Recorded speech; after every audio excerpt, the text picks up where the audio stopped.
So please take your seats, and we will get started shortly.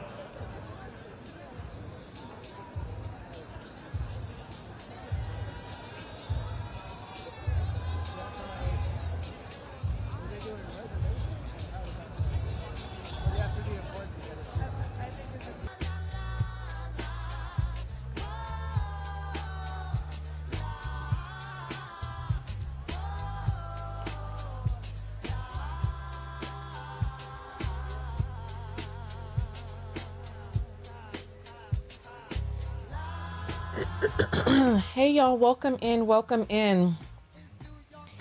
Listen, I got invited to the block party, but it snowed last night, and when I read the instructions on how to get in and all of that other stuff, it was just so fatiguing that I said, you know what, I'm gonna catch it on live, because I just did not want to fight with a whole bunch of people, because it didn't start until 1, but they told us to get there. The gates were opening at 11, first come, first serve. They said that there was no seating. They said it was standing room, but now I see that there's seats there. And so welcome in, welcome in. We're just having a watch party for the inauguration and the swearing in. I was invited, but I thought that it was going to be too crowded, but it actually looks pretty manageable. Because they were like, there's going to be street closings, and they were trying to tell us how to get around. And I was like, I just pictured myself down there in the cold. I pictured myself down there because I went out for a walk this morning. It's 24 degrees in New York. It snowed last night. And I was like, ugh, I just did not want to fight my way around there. But now I'm thinking I should have gone. Now that I see that it's not, but then I would have had to get there like 8 o'clock in the morning to be able to get in. Happy New Year, Happy New Year. So we're just gonna watch it. I have the sound turned down so that it doesn't trigger. I'm just trying to hear when they start talking and all of that. Happy 2026, y'all. Happy 2026. Oh, do you think I should have gone down there? Put up a 1 if you think I should have gone down there. Put up a 0 if you were like, no. You know what? Yeah, no, let's talk about you. If you would have gone down there, put up a 3. Let me see that vote. In 24-degree weather in New York City to stand out there for hours. And then you would have had to get there a few hours early. Because I've gone out to see the ball down in Times Square. And if there's one thing that I know, is that when you're standing around in one spot, you get extra cold. So I was like, ugh. But I was invited, and I was really happy for the invite. I was like, oh, big things are going. And then they sent us the instructions. Somebody, you all are voting. You think I should have gone down there? I know, I should have gone down there. I should have. I should have gone down there. I feel so bad right now. Okay, I got 1 0 that has come in and a 3. Okay. I should have gone down there. I should have gone down. But there were a few different concerns. I was like, so let me show you all one thing, right? There's a lot of ignorant people all over the United States. Like if you look at the live chat, they're calling him slimy Muslim, New York is an embarrassment, communism, this and that. And they just talking so much foolishness. So I was like, do I want to go down there risking my life and be in the cold? I was like, let me just watch out, because I was like, And you see, it's already after 1. They haven't started yet. So I would have been out there from 8 in the morning till 1 in the cold. I went outside for a 10-minute walk, right? Because I started this new challenge with the fitness group that I'm in. And the challenge is to walk for at least 10 minutes every day for the next 4 weeks. There's a few other things, right? Few other things. Oh, look at her hat. So walk for 10 minutes, learn for 10 minutes, do 10 minutes of writing or art each day. And so, and 10 and 6, well, I did 15 minutes of stretching. So 10 minutes of stretching, 10 minutes of art or writing, 10 minutes of learning, and 10 minutes of walking outdoors, right? And so I did all of those except for the learning part. I still have to do my 10 minutes of learning. I've already done 10 minutes of writing, but I want to do art. I don't want to just do the writing. I want to do art every day, right? So that's what I'm going to do for my 4 weeks, right? And then so I was like, I went out there for my 10-minute. Well, you see how these people look cold, right? Look at that person right there. And I was like, and they were like, oh, these streets are going to be closed. These streets are going to be closed. You have to walk around here. Da, da, da, da. First come, first serve, standing room only. Well, you know what? I guess that's not the general public. I guess the general public is in the standing room area, and that those are a different level of invites, because I didn't get this level inside invite. I got the standing room invite. And I was like standing out there with a whole bunch of people in the cold. When I went out for my 10-minute walk, the slap of cold on my face, like it was painful. It felt like pins and needles. So I was like, ugh. Like if I was in Miami and it was warm, that'd be a different story. But being in New York City in 20-degree weather, I said, 24-degree Fahrenheit was when I went out there. Happy New Year's, everyone. Happy New Year's. Exactly. So I was like, do I really want to be out there in that cold? Do I?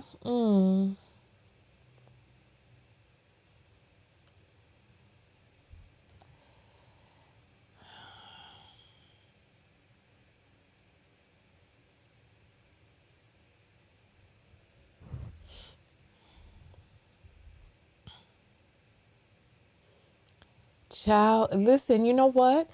I am I'm treating myself to something exorbitant for doing this past semester and doing it so well. And I am happy to be treating myself. So I'm happy about that. Oh, they're still playing their music. I guess the inauguration, see what I'm saying? And they late to start.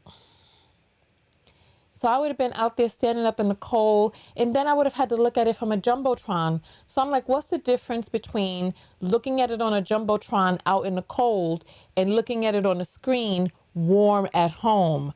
I said, if I'm going to be looking at a screen anyway, I might as well be at home. Happy New Year, Nessa.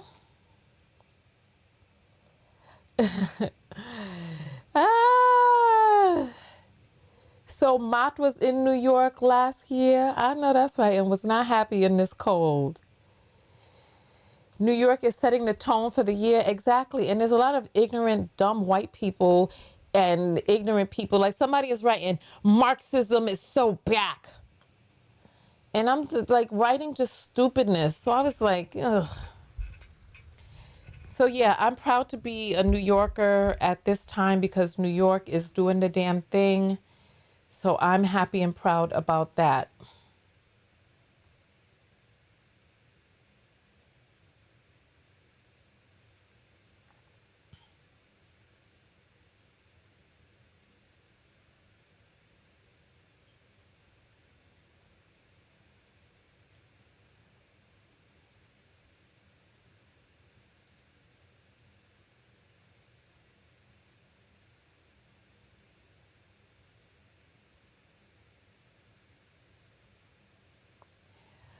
They still haven't come out.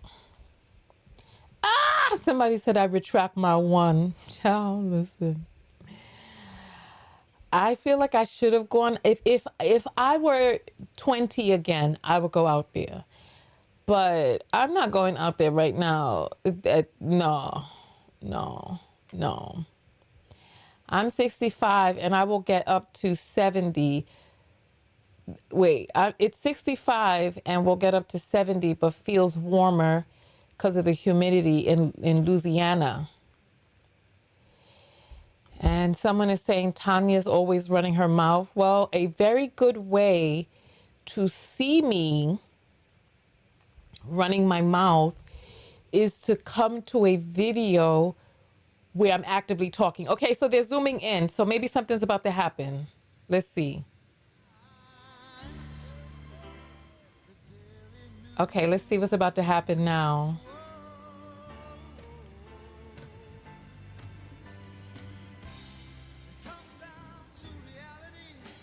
Oh, nothing's happening quite yet. Okay. I have been lurking for years now, decided to actually say hello, and I caught a live. Love your channel.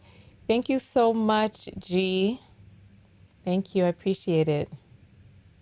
You would be pissed off if you was there. You know, listen, I didn't have no hand warmers or nothing.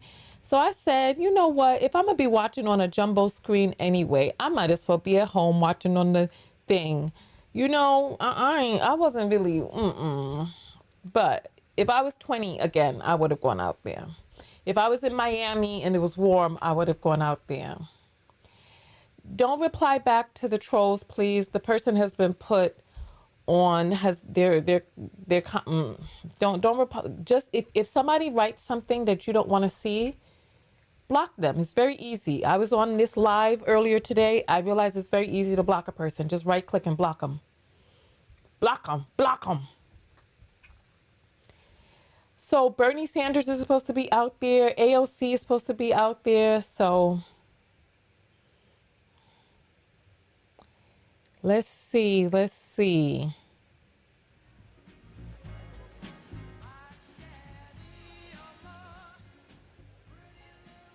Oh my goodness.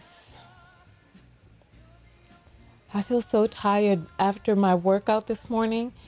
So I worked on legs and not traps, this part back here, tries, legs and tries. And I did whatchamacallit, what do you call this? I can show you all while we're waiting for this thing. I can connect my phone. Where's my phone? Oh, it's in my thing. So I did a whatchamacallit where, so I'm in this program to learn how to do pull-ups, right? And so it's like a calisthenics program. And so I recorded myself today.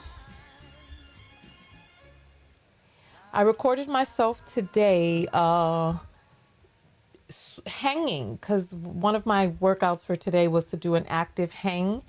And I actually swung. I'll show you all the video while we're waiting. I'll show you the video. Because I feel so sleepy, especially after going out in the cold today. I just feel tired. Are they coming down? Oh, people are starting to fill in. So let me hurry up and pull my thing out so I can show you.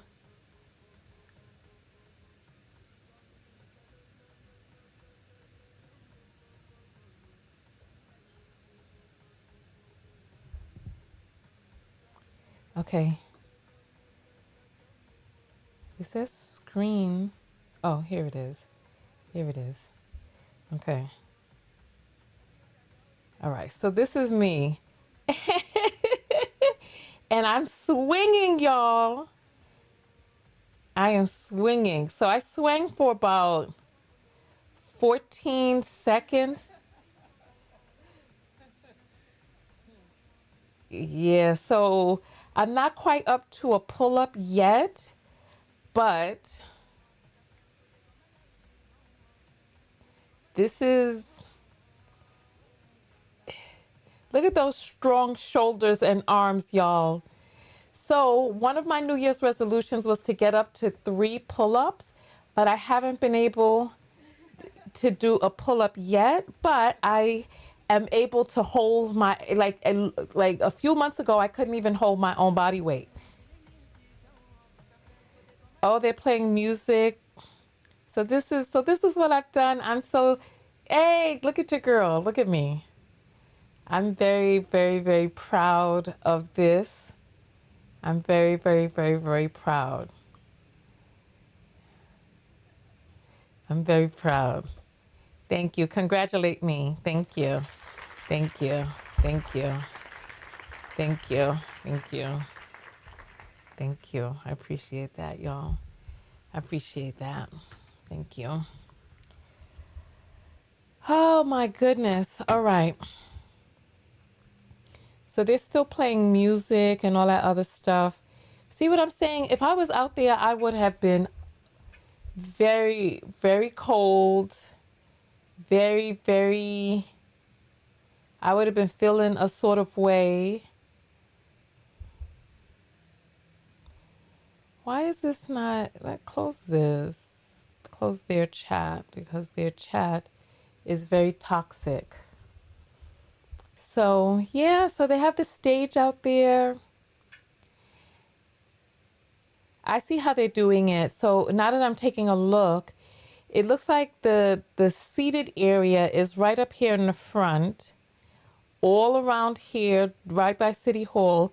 And then it looks like the standing area is off to the side where they have the jumbotrons. Thank you. I appreciate that. It takes a tremendous amount of strength to be able to hold up your body weight because I'm 217 pounds right about now.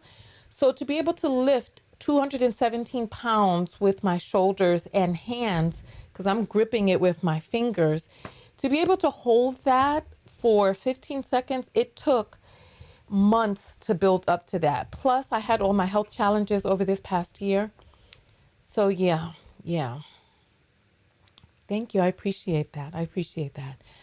I did a video last year to my future self this year. And one of the things that my last year self asked for was to be able to do 3 pull-ups.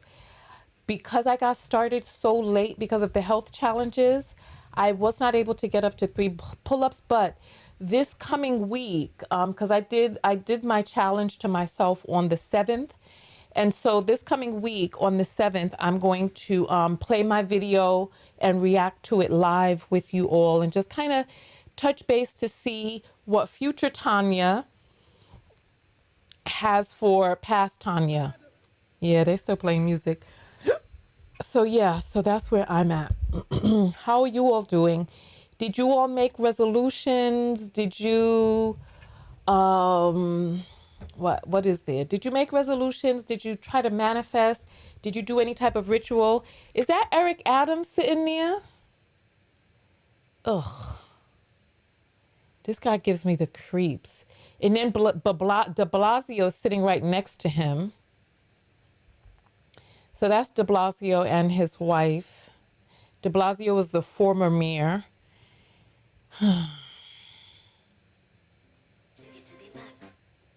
So yeah. What did I use to hang? So those are like gymnast rings. So you can find gymnast rings out there. I'm going to be moving, so I'm going to have to get like another kind of setup. But yeah, so those are gymnast rings. So you can find those out there.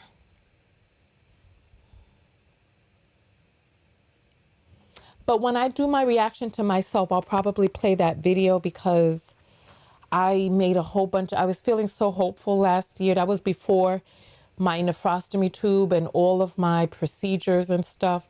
So I was so hopeful in January. So we'll see what past Tonya hoped for this year. We'll see. We'll see. Because I don't remember what I talked to myself about. But we shall see. We shall see. Eric, I have been bought Adams. How funny. All right, so the people are piling out onto the stage. Oh, look at Bernie Sanders. You could tell him from a mile away. Look at him. He just looked. Oh, you can't see him. They switched. Where is he? There he is.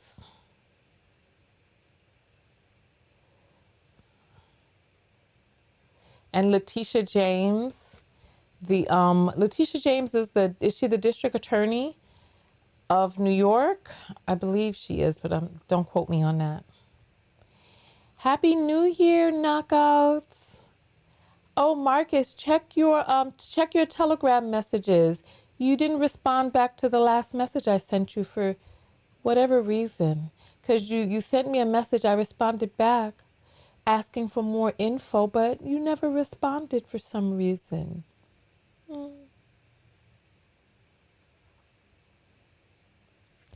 All right, let's see. They're still playing music. Everybody's getting into their seats.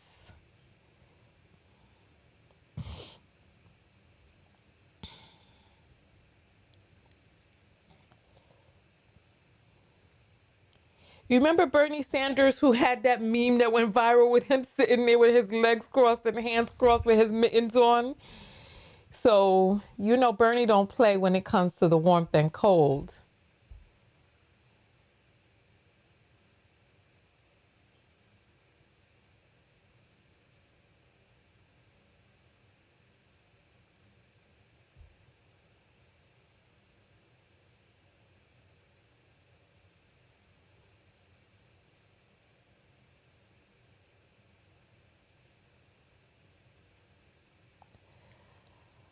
Just waiting for these people to get started. My goodness.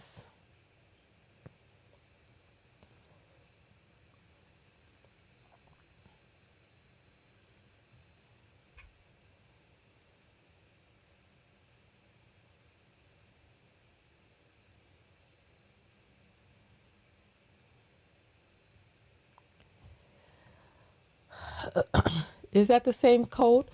Well, you know what? Listen, I respect people who save money because we live in such an economy now. That is dependent on us constantly feeding the machine, and I don't blame him because I'm not down with a whole bunch of buying meaningless stuff either. Oh goodness, Bernie Sanders' legs look so skinny. I never really looked at Bernie Sanders, but look at his legs. They look so skinny. And then people are filling in on the other side. You all are right, because I would have been out there since 8 o'clock in the morning. I would have been cold. And then also, see, because like let me read the instructions so that you could see what they sent to me. Because when they sent the instructions to me, I said, oh no, I was like, this sounds like a lot. So I was like, ugh. I said, ugh. Let me pull it up on my phone if the phone is still connected. I was like, ugh, I don't know if I want to do all of that.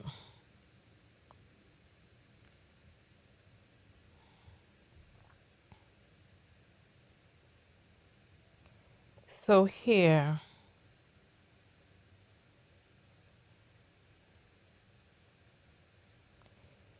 so let me see if I could show you all.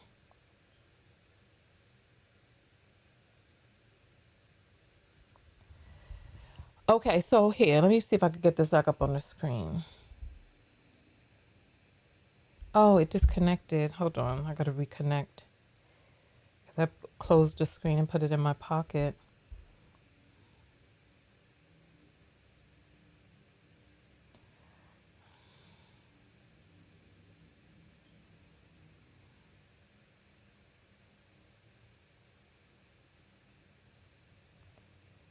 Okay, so these are the instructions. Hold on, where's the thing? If it ain't one thing, it's another with this thing.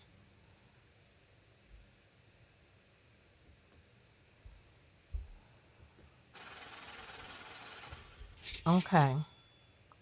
So it's like, as of December 31st, we have published the below instructions. It was like, the event will take place on Broadway between Liberty Street and Barclay. To access the block party, please enter Broadway via Liberty Street. From there, you will pass through a security checkpoint and be directed into the viewing area. The block party will open at 11 a.m. for standing room only. There is no general seating provided. First arrivals will be directed to the northernmost viewing area on Broadway, with the viewing areas being filmed in from north to south. All viewing areas have a clear line of sight to our live stream jumbotrons along Broadway. I'm like, jumbotrons? The event will be fully outside. Please come prepared to ensure your comfort in cold weather. There is no catering or concessions provided at the block party. You are welcome to bring snacks and non-alcoholic drinks and support your comfort. There are no restrooms available at the event. The Oculus D, please note, once you leave the viewing area, you may not be able to return pending capacity at the block party. All guests will be subject to initial security check. About the program, the ceremony will begin at 1 p.m. and last approximately 90 minutes and will include the formal inauguration of Zohran Mamdani as mayor and Jermaine as this and that. In addition, we will hear from various voices, accessibility information. And then like it was like impacts of local transport. Then it was like additional FAQs. Can I bring additional guests? And it was like, yes, you are welcome to bring friends and family. So I was like, so people could just bring people. So I don't know, it's going to be extra crowded. Will there be food and drink available? No food or drink. Will I have the opportunity to meet the mayor? There will be no opportunity to interact with the mayor. Can I have an invitation to attend the reception after the inauguration? There is no additional event after the inauguration ceremony. And then it was like all of this stuff. And I was like, no food, no drink, no access, no heat, no seats. And I'm gonna be watching on a screen. And I can't leave to go to the bathroom. I said, no. So I want you all to do your vote now. If after reading all of that, if you would have still gone, put up a 1 if you think I should have gone, put up a 3 if you would have gone, put up a 0 if neither one of us would have gone. Just do that, because I was like, and then the last time I went down into that area, because this is all around in the area where 9/11 happened. The last time I don't like going down into that area because it's always like, it just always seems hectic. Like it's just always just something like extra security, people on high alert. I don't like going down into that area anyway. And then for there to be an event, I was like, I don't know about all of this. So now the answer is no. Nah, the answer is no, absolutely not. Somebody put -1. 2 people putting -1. 0. This is what I'm saying. No bathroom, no food, no access, no seats. You can't leave. And I'm like, so I'm gonna get there at 8 o'clock in the morning. I ain't gonna be able to leave to use the bathroom, and I'm gonna be watching on a screen. I said, no, Mira, I better stay at home. Even if there was an event after to meet him. Exactly, but if I would have had the chance to meet him, I might have done it. But there's no chance to interact with him. So I'm like, I'm going down there just to be another number in the crowd. It's like, I wanted to be a part of the number so people could see that folks support Mamdani. But then I was like, I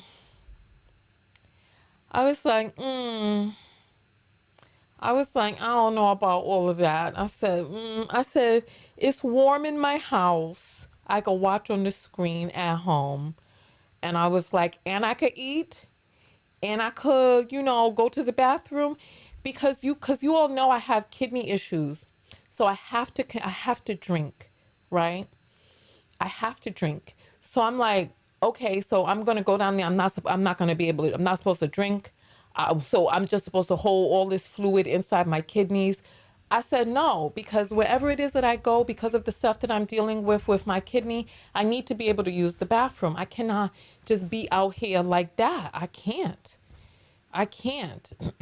In 24-degree weather, please, no seats, please. Standing out there with a whole bunch of other people crowded up, pushing and looking at a screen. It's giving thanks, but no thanks. Exactly. I was so happy to be invited. But then when I started reading the rules, I said, and then I woke up this morning and I was tired and I needed to work out. So I was like, if I work out I'm not going to be able to make it down there in enough time because I would have needed to have been down there by 8 to get a good spot. And I was like, I ain't going to be able to do it.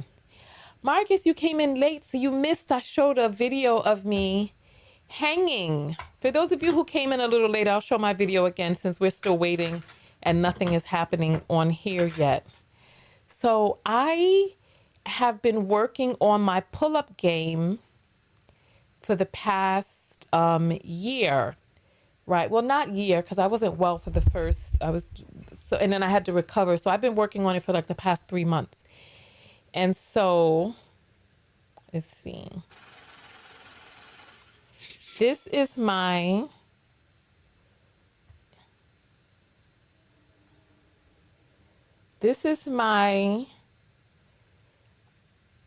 hang. Look at your girl go. Look at me. Look at me. Look at me.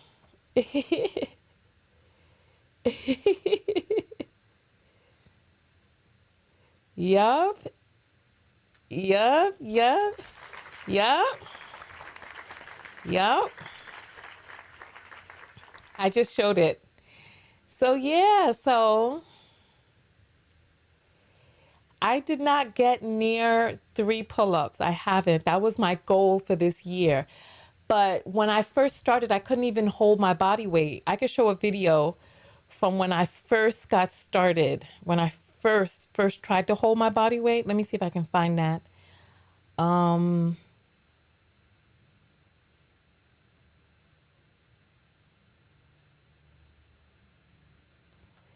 Let me see if I can find when I first tried to hold my body weight.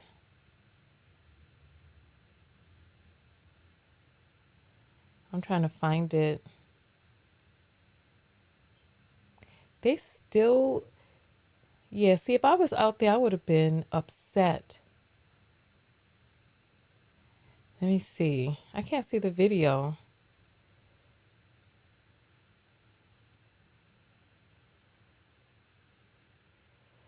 Let me see. Let me see if I can get this. Where is it?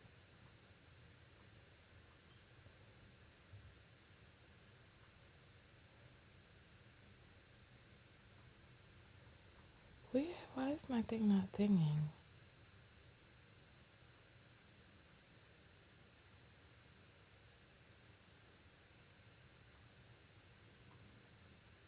It's nowhere on the screen.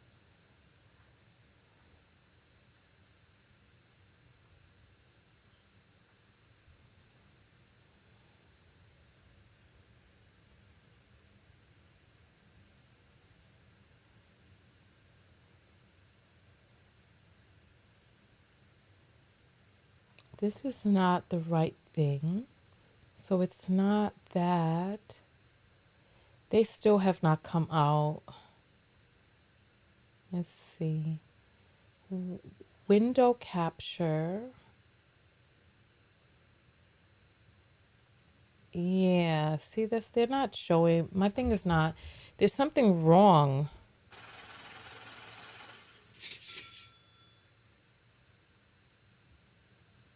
Oh, there we go. So, let's see. Why is it over the whole screen? Like, this is, what are you doing? So, that was when I first tried it. That's when I first tried to hold up my own body weight. Look at how it went. Look at how it went. Look. I'll show you again in case you missed it. I'll show you how it went. This is when I first tried to hold up my body weight. Look. I said, I'm gonna do this. I'm gonna do this. Oops! I couldn't do it. I could not do it. And then let me see. Here, let me see what this is here. Let me see.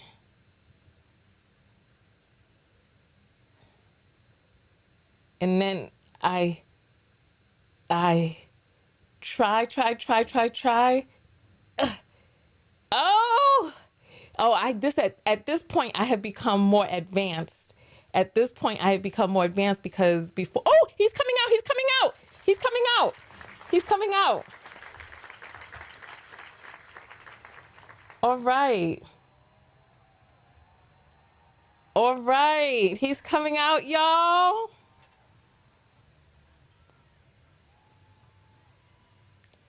All right, they're playing music, so I have it down a little low, but he's coming out. Once he starts talking and stuff, yay! Look at him and his beautiful wife.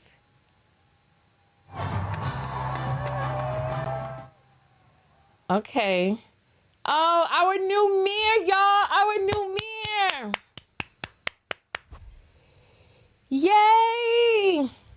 Democratic Socialist mayor. See, this, if I was on the stage like that, I would definitely come. If I was in this front area right there, I would have gone. But not to be off on the side with the jumbotrons. You know what I'm saying? Nah. No.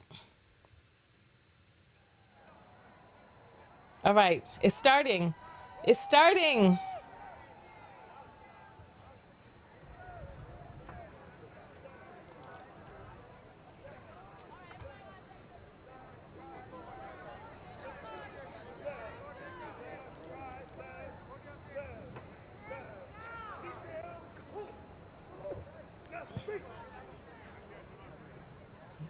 Please welcome to the stage Javier Munoz as we rise for the national anthem. Javier, not even Javier.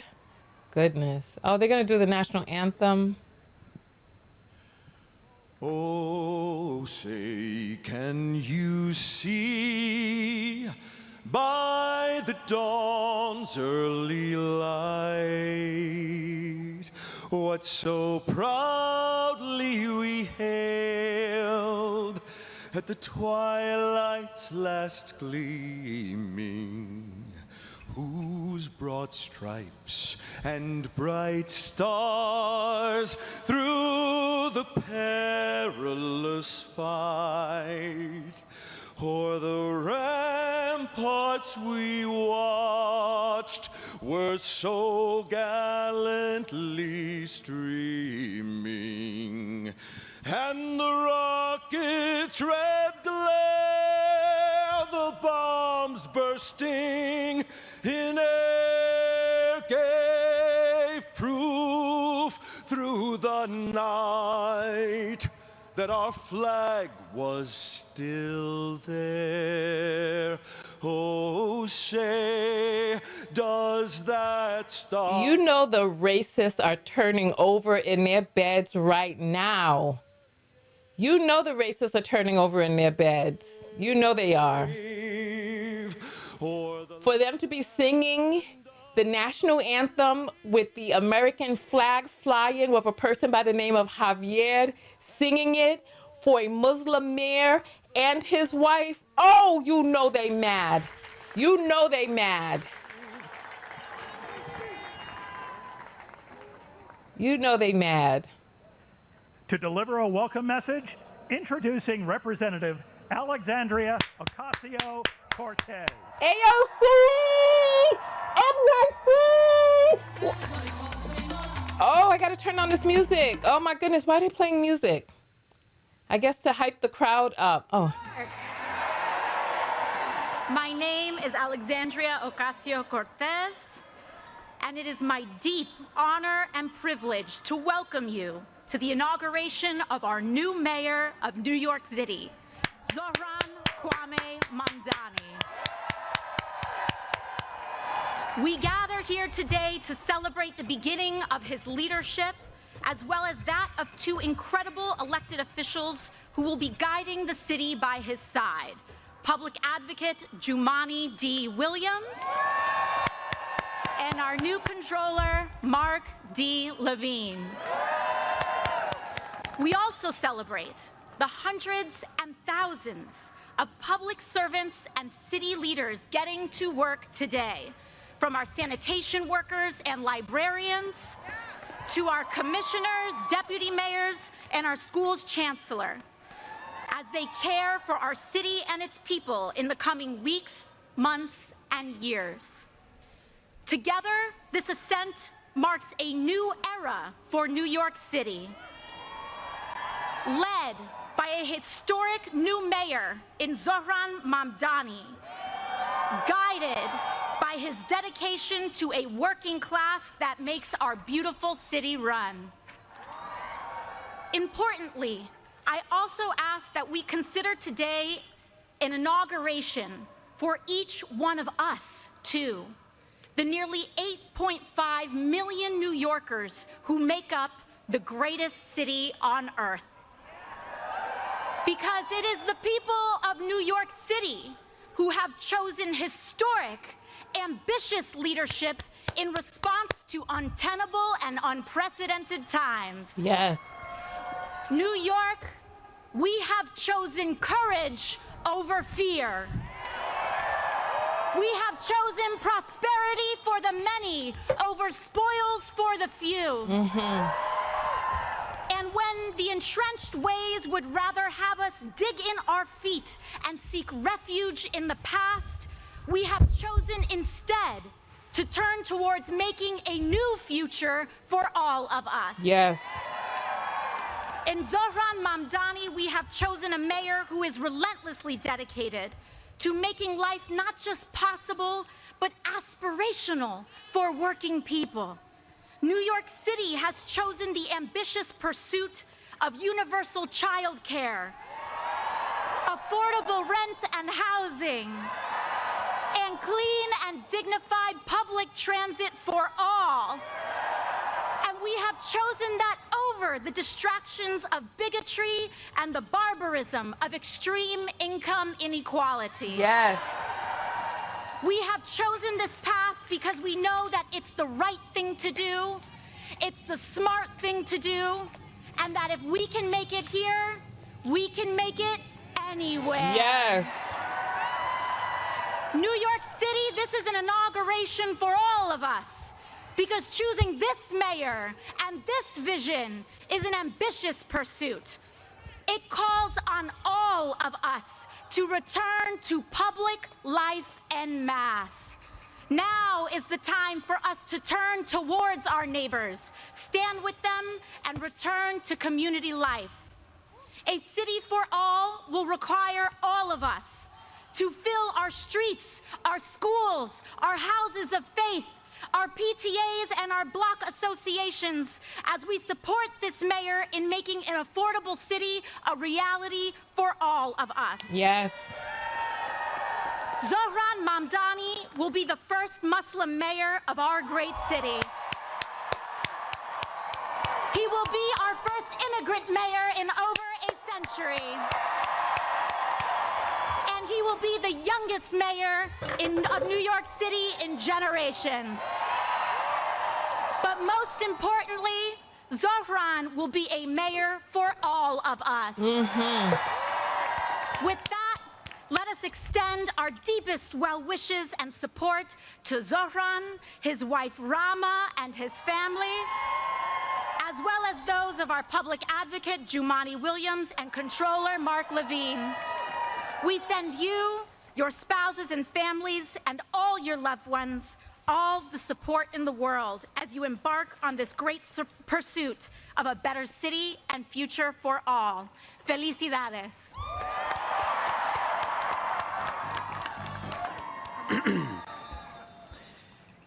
Let us pray. Ya Allah, Ya Rahman, Ya Arham Ar-Rahimin, most merciful of those who show mercy, we turn to you on this day from our city with hopeful hearts. Thank you for this moment.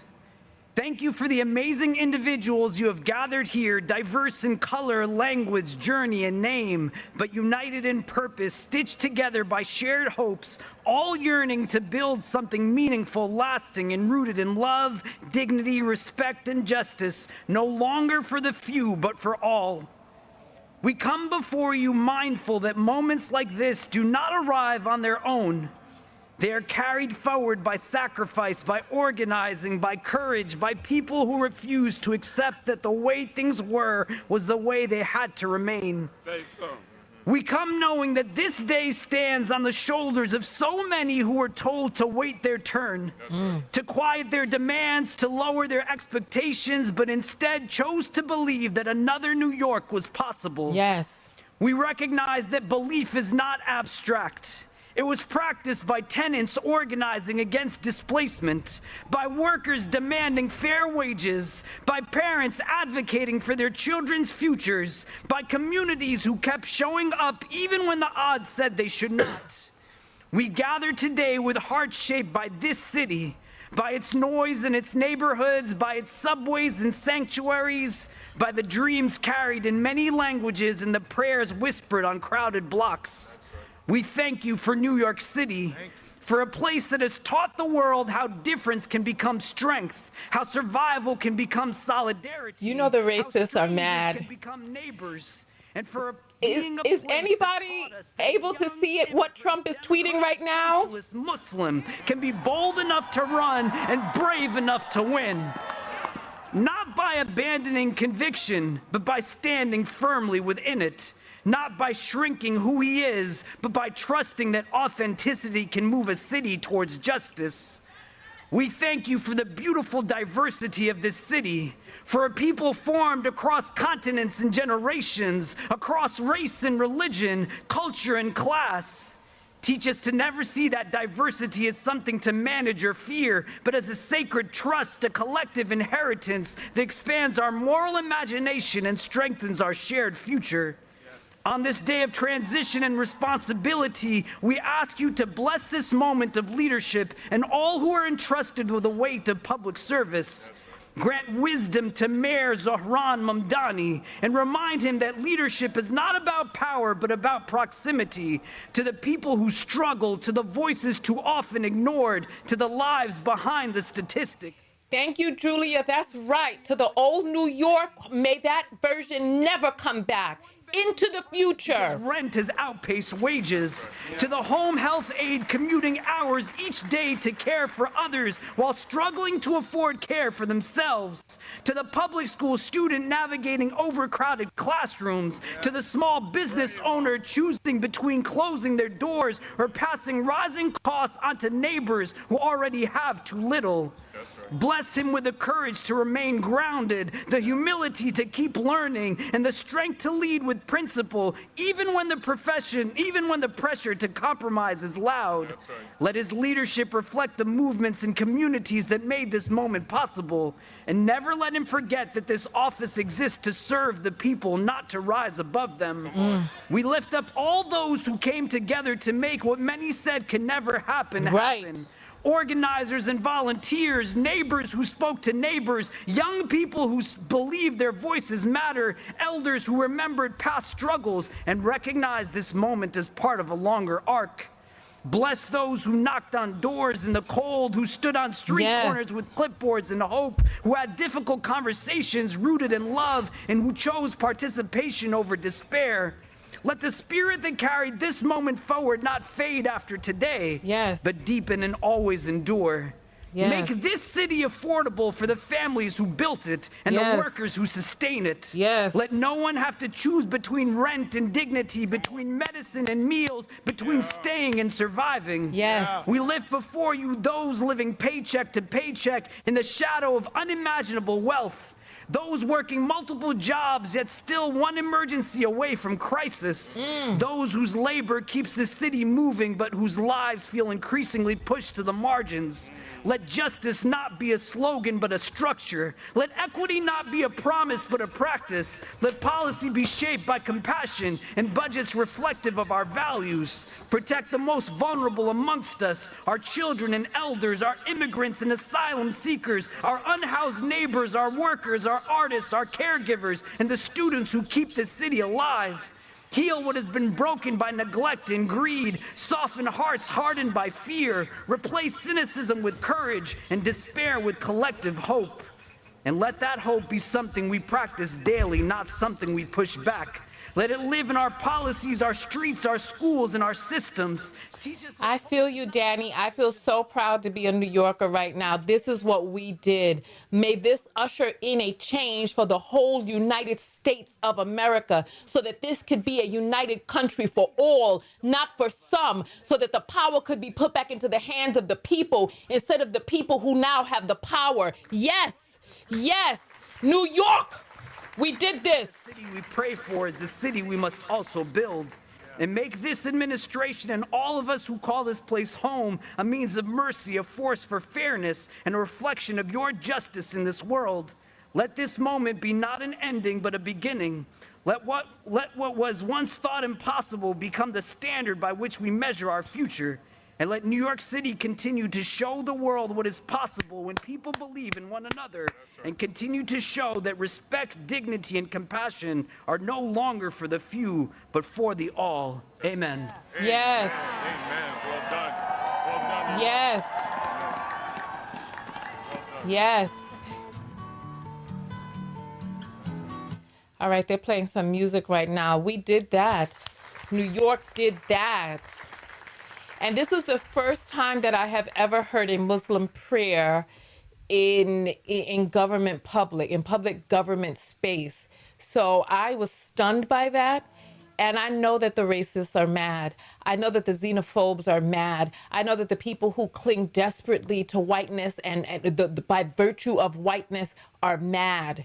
I know that they are. So yes, oh, people are coming out. More people. Who are these little cutie pies? They got some little cuties coming out here. Oh, wait, what's about to happen? Oh, PS22. They're going to make me cry, y'all. They're going to make me cry. Because, you know, this area was affected after 9/11. Like, there are schools in this area. There are people who live in this area. And to see the little school children out there, it just warms my heart. Because New York has been through so much, and we have been getting dragged further and further down since 9/11. And now to see the children out there with their little pink coats. Look at it. Pink coats in a sea. Oh, someone's talking. Heaven opens a magic lane. Okay. When all the clouds darken up the skyway, there's a rainbow, a highway to be found. Leading from your window pane. This, I don't know what's going on right now. Behind the sun, just a step beyond the rain.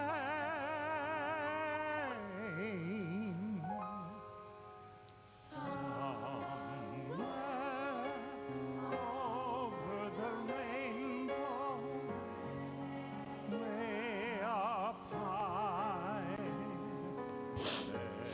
there's a land that I heard of once in a lullaby.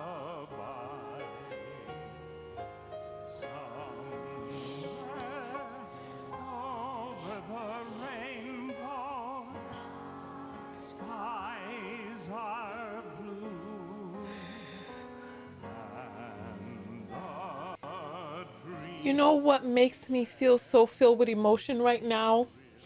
Is that on a stage full of black coats, dark blue coats, the children come in and they bring color. And I just, even though this man's voice is a bit, I just love that the children, that they still have their vibrancy, that the children still have their magic within them.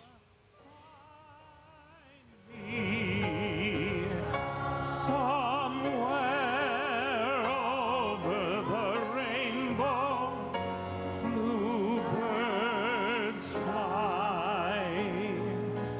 Birds fly over the rainbow.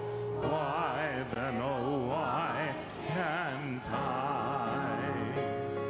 If happy little bluebirds fly beyond the rainbow, why, oh, why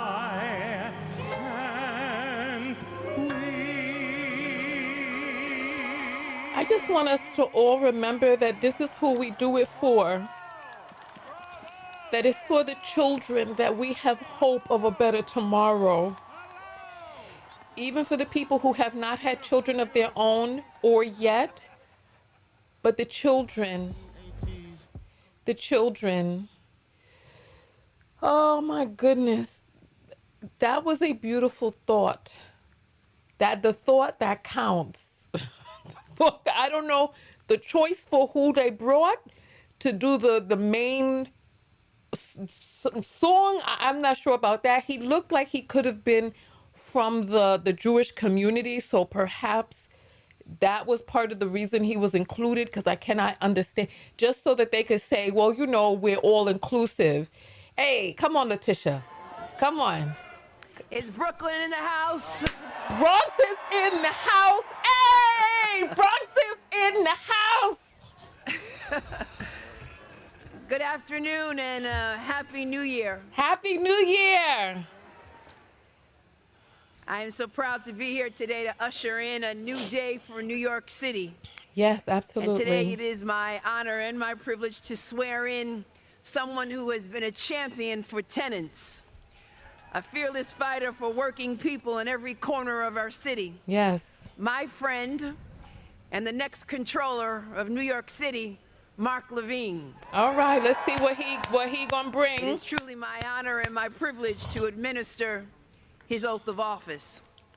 Controller-elect Levine, please raise your right hand and repeat after me.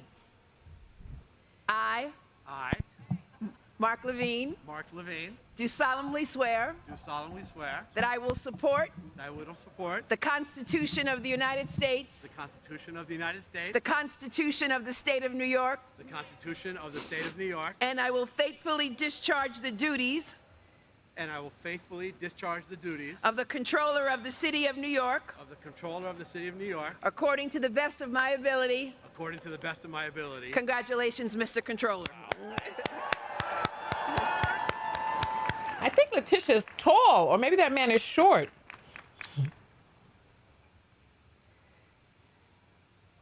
All right, well, there's no going back. Hey. Give it up for the best Attorney General in America, Tish James. Give it up for the PS22 chorus, all the way from Staten Island to Staten Island in the house. The rest are stuck on the ferry. All right. Thank you to my wonderful family, my wife, Evelise, and our sons, Alejandro and Daniel. I love you so, so much. Thank you to my partners in city government, our new mayor, Zohran Mamdani, and public advocate, Jamani Williams. How remarkable is it that on these steps today, we have 3 swearings in, one by a leader using a Quran, one by a leader using a Christian Bible, and one by a leader using a Chumash, or Hebrew Bible. I am proud to live in a city where this is possible. Muy buenos días a todos y a todos. Me alegro que estén acá con nosotros. Lamento que están pasando tanto frío, pero ni modo. ברוכים הבאים לכולכם, איזה כיף שבאתם. שלומי פוימי ezomazisas. Now, for those of you who do not know Spanish, Hebrew, or Greek, welcome, thank you, and please download Duolingo. Don't promote them. Now, I know what you're all thinking. What the heck is a comptroller? Excellent question. This job is about ensuring that people who have spent their lives working for this city can retire with dignity. It's about ensuring that our budget reflects our values, that our government inspires the trust of its people. A comptroller also understands the consequences for working class families when they are excluded from our economic system. I have seen this in my own neighborhood of Washington Heights, where far too many families, for far too long, have been held back from achieving their dreams, blocked from banks, and forced to rely instead on pawn shops and loan sharks. Back in the 1990s, I founded a community credit union uptown to change this. This financial cooperative, owned by the community, has lent out over $100 million in small loans in the neighborhood with a 98% repayment rate. All right. Proving that when you give working people an opportunity, they will seize it. Yeah. This is what our city must do now on a grand scale. Build an economy where we care for each other, where our prosperity is shared, where everyone has a fair shot. Our city today is booming for people at the top. Yes. But it's getting tougher and tougher for working families Yes. to pay their rent, to find a job with a living wage, and yes, Mr. Mayor, to find affordable childcare. A comptroller must use the tools of the office to close this gap, and I will. We will invest tens of millions of dollars in new units of affordable housing. Thank you. To build all over the 5 boroughs. Yes. We'll make sure that housing is actually built, no matter the opposition from entrenched constituencies. Talk about it. What happened? Everyone has a fair shot. Our city today is booming for people at the top, but it's getting tougher and tougher for working families. I think they had a to pay glitch. their rent, to find a job with a living wage, and yes, Mr. Mayor, to find affordable childcare. A comptroller must use the tools of the office to close this gap, and I will. We will invest tens of millions of dollars in new units of affordable housing to build all over the 5 boroughs. We'll make sure that housing is actually built, no matter the opposition from entrenched constituencies. We'll use the powers of oversight in the comptroller's office to ensure that the city keeps its promises, that it delivers the highest quality city services, that every nonprofit with a city contract actually gets paid on time.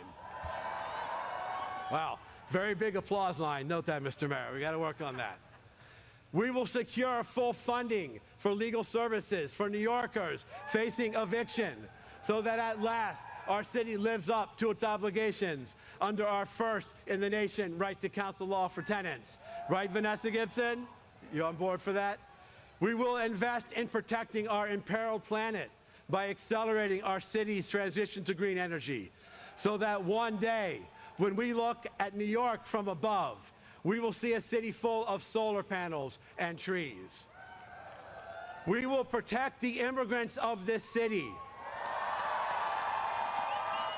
so that families are not ripped apart by masked, unnamed government agents. Talk about it. And we will seek to understand each other.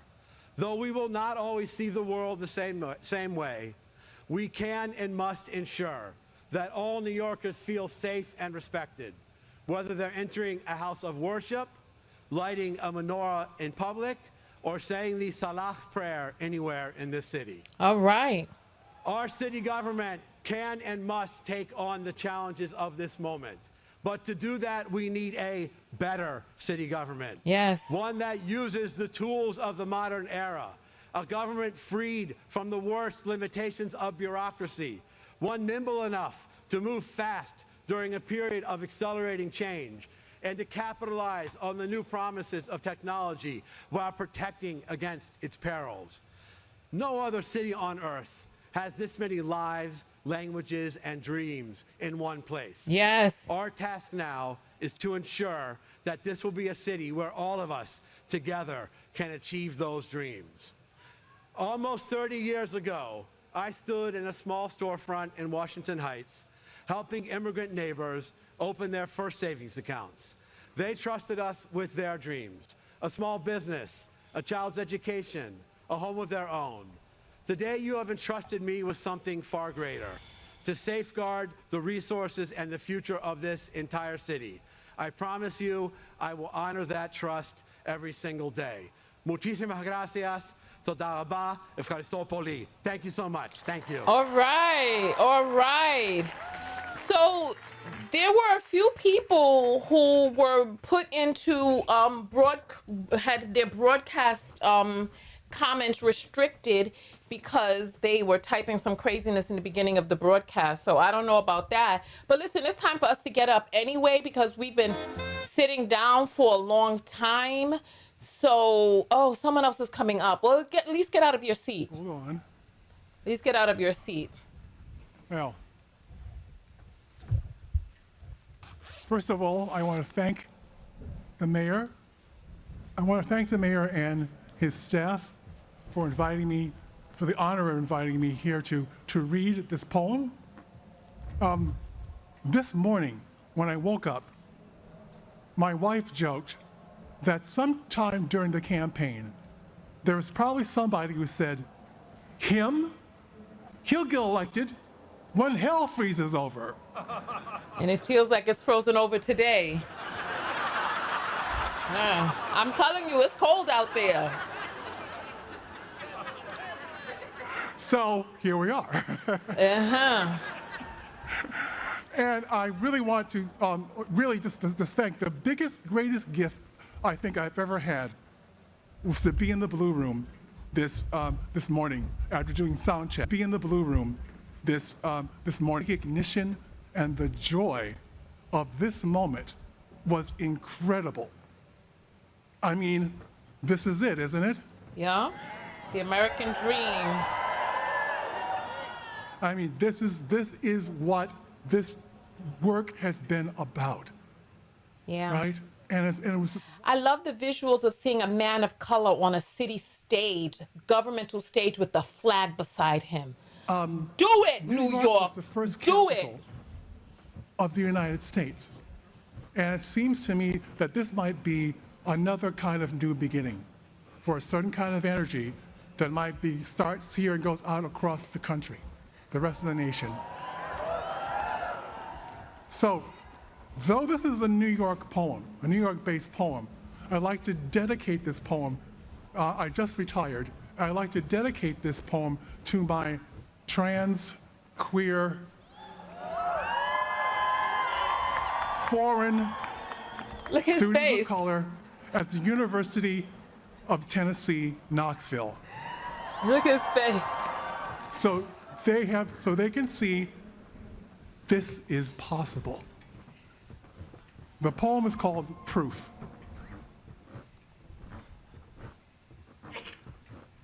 Proof. You have to imagine it. Who said you were too dark, too large, too queer, too loud? Who said you were too poor, too strange, too fat? You have to imagine it. Who said you must keep quiet? Who heard your story, then rolled their eyes? Who tried to change your name to invisible? You've got to imagine.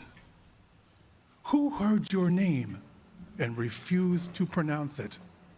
Who checked their watch and said, not now? James Baldwin wrote, "The place in which I'll fit will not exist until I make it." New York, city of invention, roiling town, refresher and renewer. New York, city of the real, where the canyons whisper in 100 tongues. New York, where your lucky self waits for your arrival, where there is always soil for your root. This is our time. The taste of us, the spice of us, the hollers and the rhythms and the beats of us, in the echo of our ancestors who made certain we know who we are.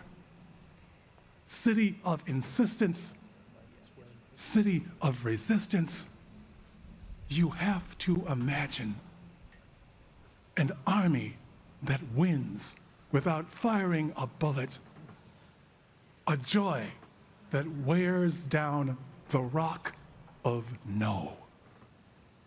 Up from insults, up from blocked doors, up from trick bags, up from fear, up from shame, up from the way it was done before.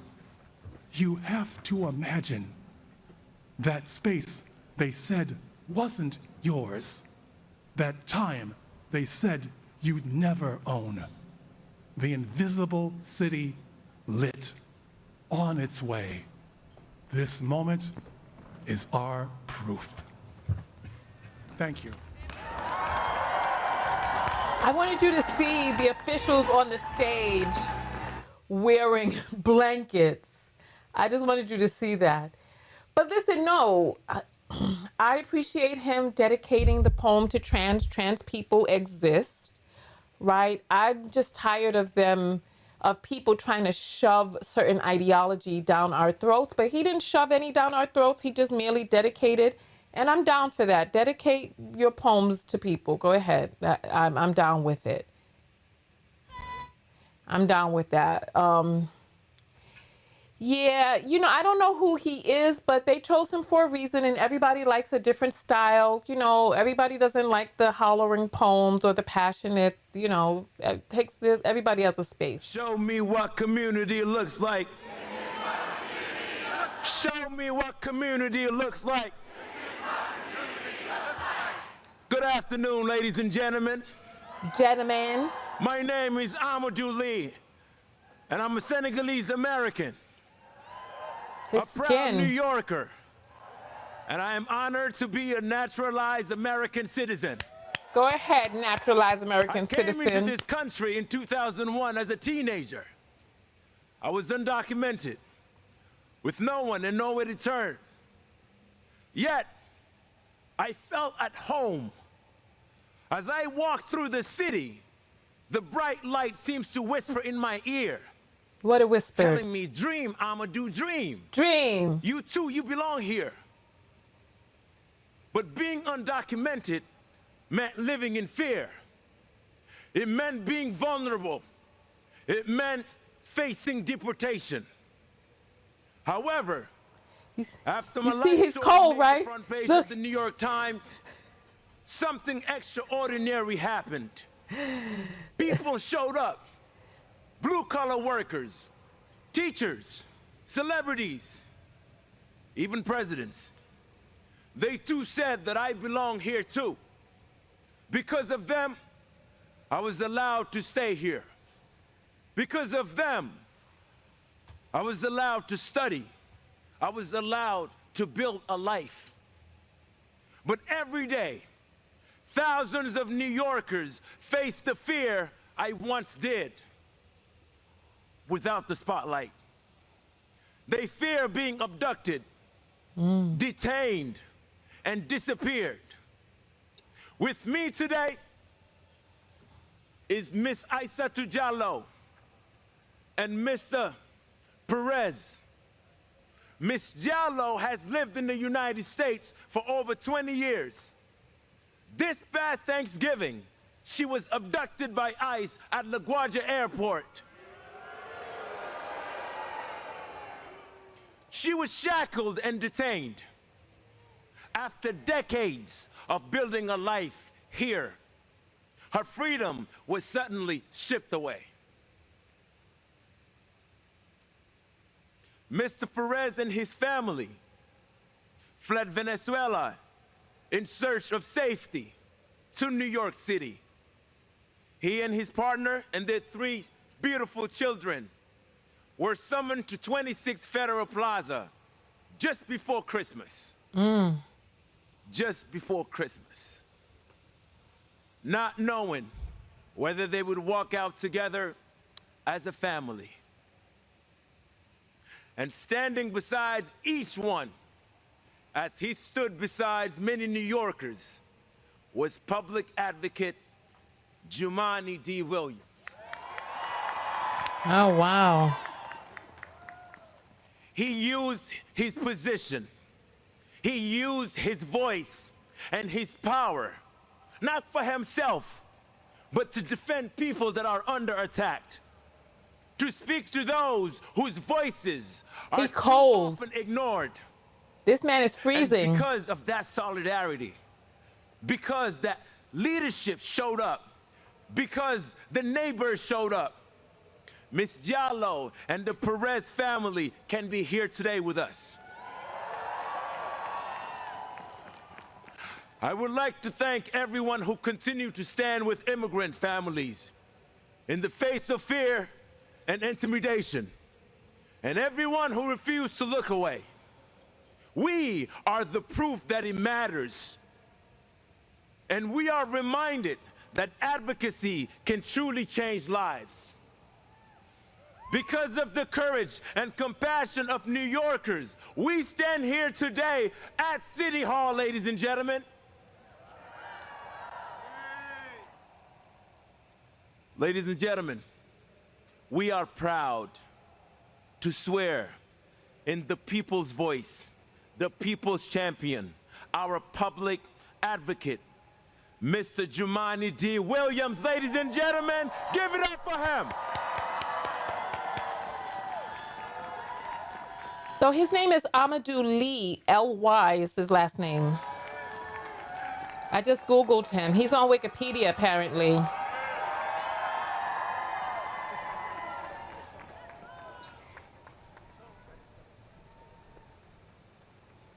Ugh.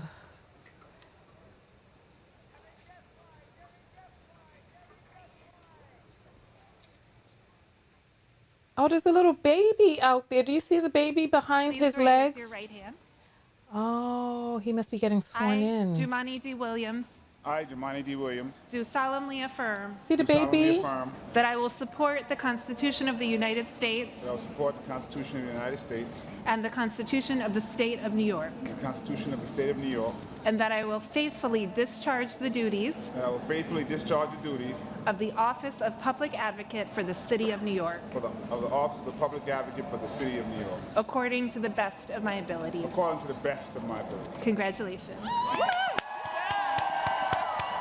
Yo, New York is making history, y'all. New York is making history.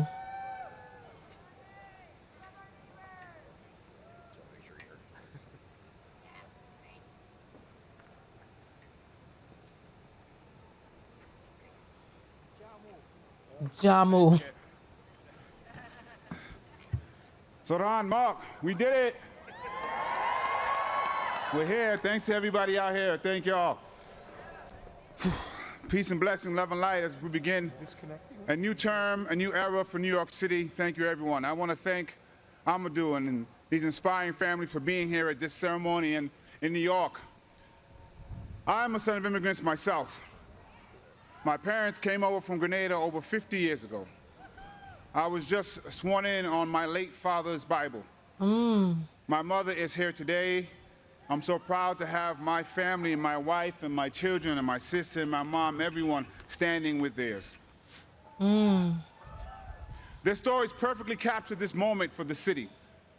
The challenges we face, the hardships we endure, and the hope that persists. Yes. Those realities are often in tension because this is a time and a place of contradictions.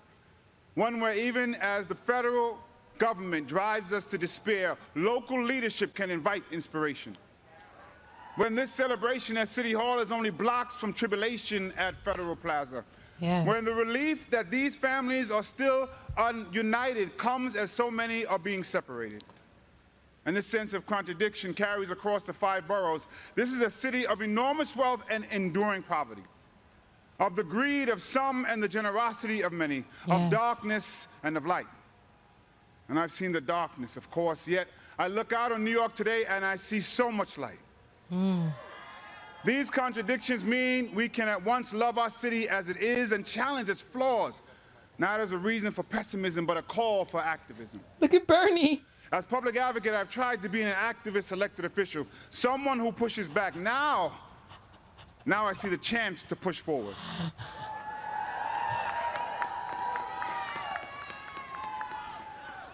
To provide accountability aimed at the ideal that government has an opportunity and an obligation to do good. At the core of public service and progressivism is the principle of making government work and showing people it can work for them. That means we need to meet people where they are, also show grace instead of ignoring what brought them there, and be honest about why. The powers in place would rather create an other to blame for our problems than to address them. Yes. Whether it be our immigrant communities, our trans siblings, our homeless neighbors, or too many other marginalized groups. Yeah, yeah. Rejecting those ideas means naming the reason that the powers in place perpetuate them. Because if we are divided, the status quo stands. Whether you arrived in our city generations ago, or 5 years ago, or 5 minutes ago, the reason so many New Yorkers have too little are not because of the people who have even less or who have been here for less time. Not because of the people pushed to the bottom, but the systems entrenched at the top. Yes. That's where we should focus our anger and our action. Yes. If we are not driven apart by the divisions of our races, our religions, our identities, but pulled together by the commonalities in our emotions, our needs, and our humanity, then we can all climb.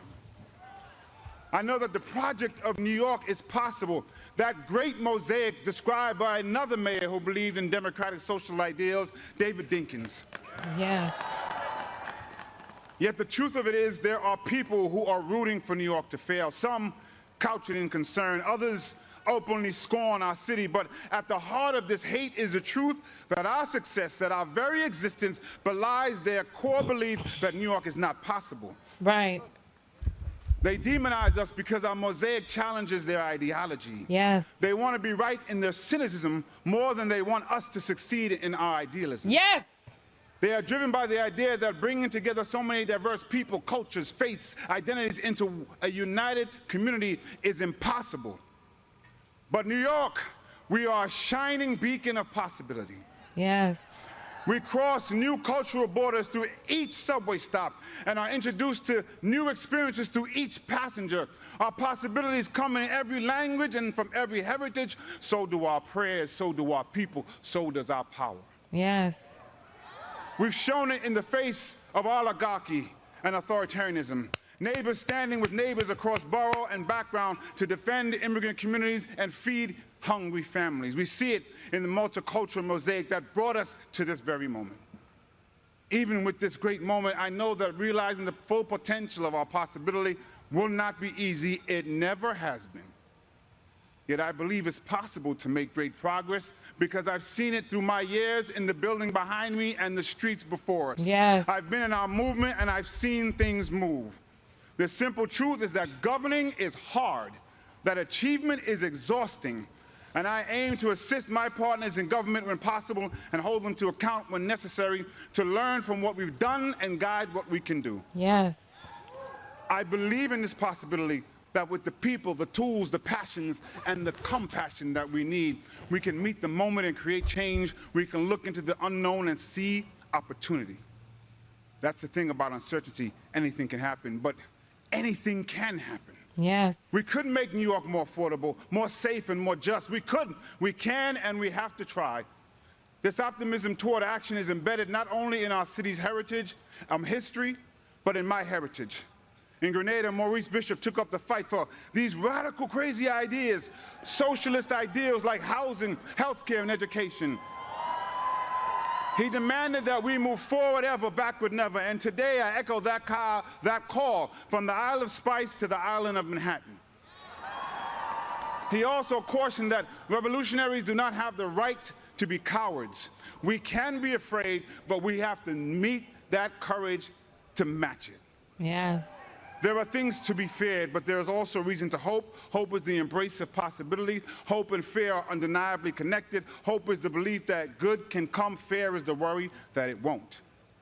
In these contradicting ideals, we are faced with a choice, and I choose hope.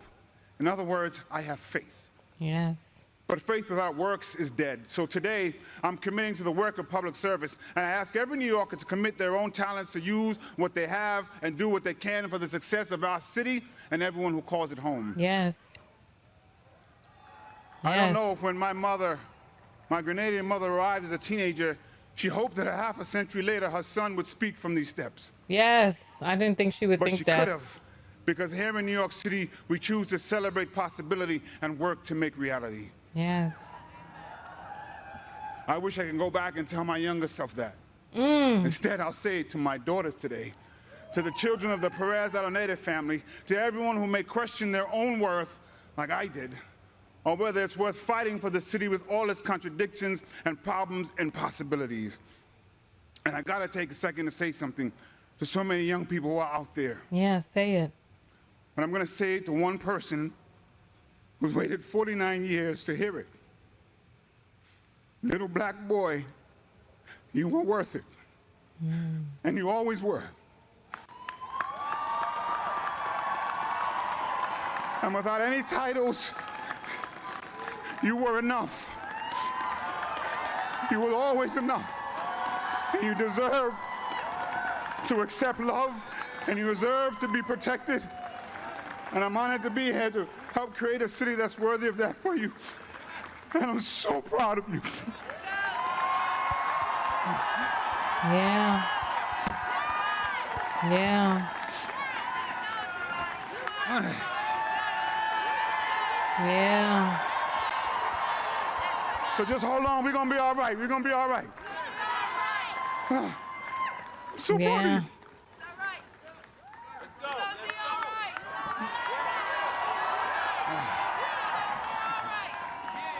Power to the people. As we head into a new year, a new term, I want to ask all of you to take an oath with me. Our neighbors, I know in Brazil, adopted this motto that I've tried to embody.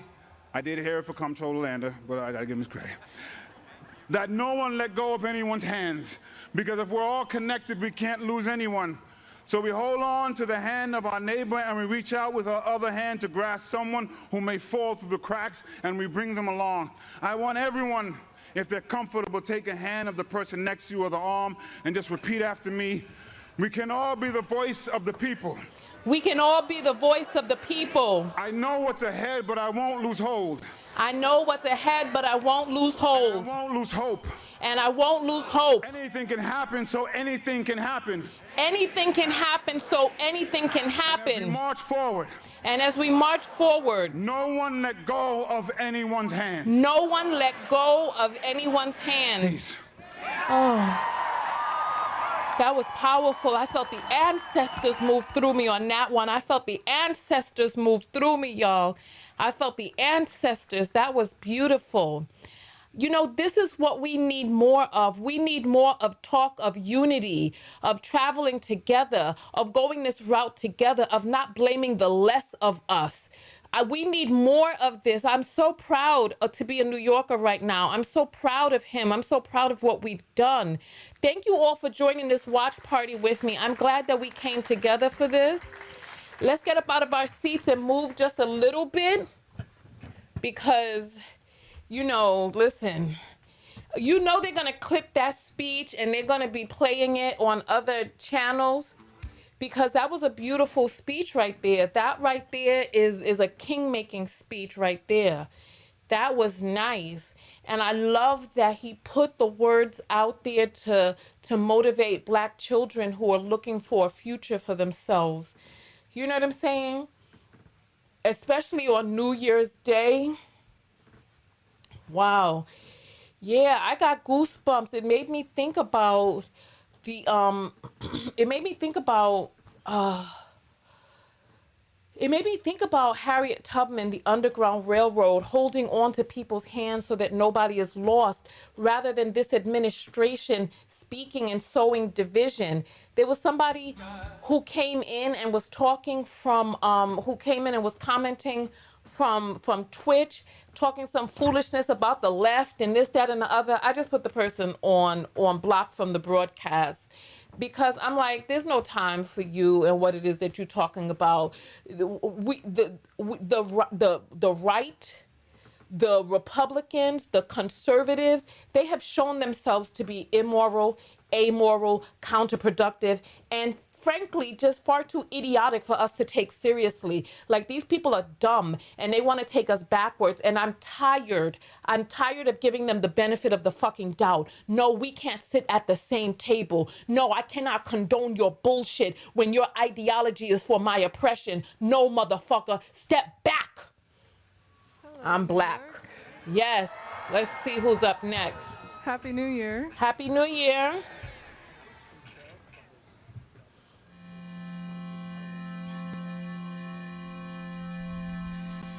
As we go marching, marching in the beauty of the day.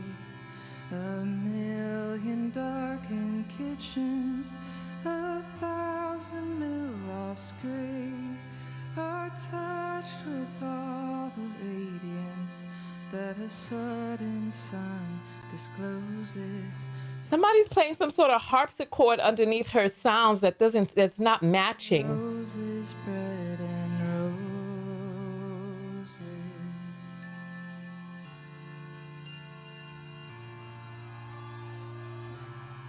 That right there. We go marching, marching, we battle to for men, for they are women's children, and we mother them again. Our lives shall not be I wish they would turn that foolishness off in the background, because it's not matching. Hearts starve as well as bodies. Give us bread, but give us roses.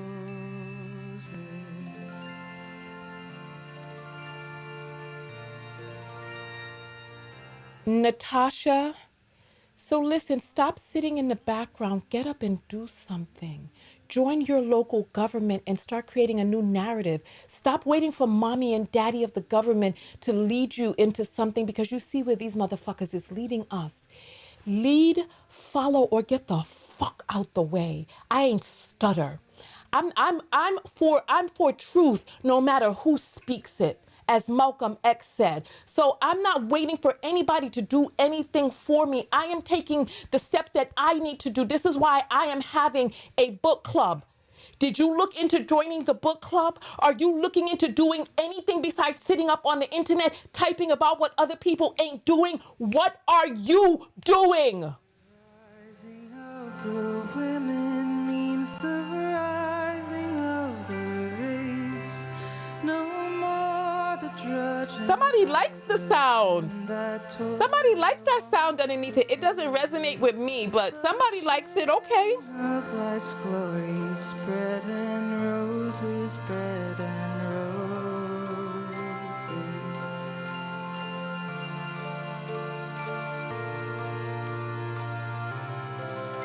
Our lives shall not be sweated from birth until life closes. Hearts starve as well as bodies. Bread and roses, bread and roses.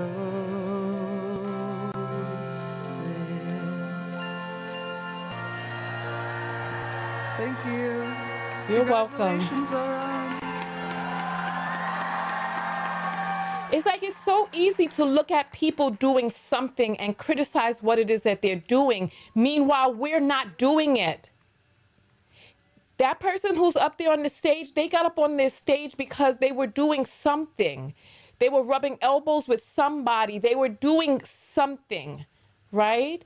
And I don't know what's going on with the musical guests for this. This is a season list. I don't know what is happening. For Mayor Zohran Mamdani, welcome Senator Bernie Sanders. Hey, it's my man Bernie.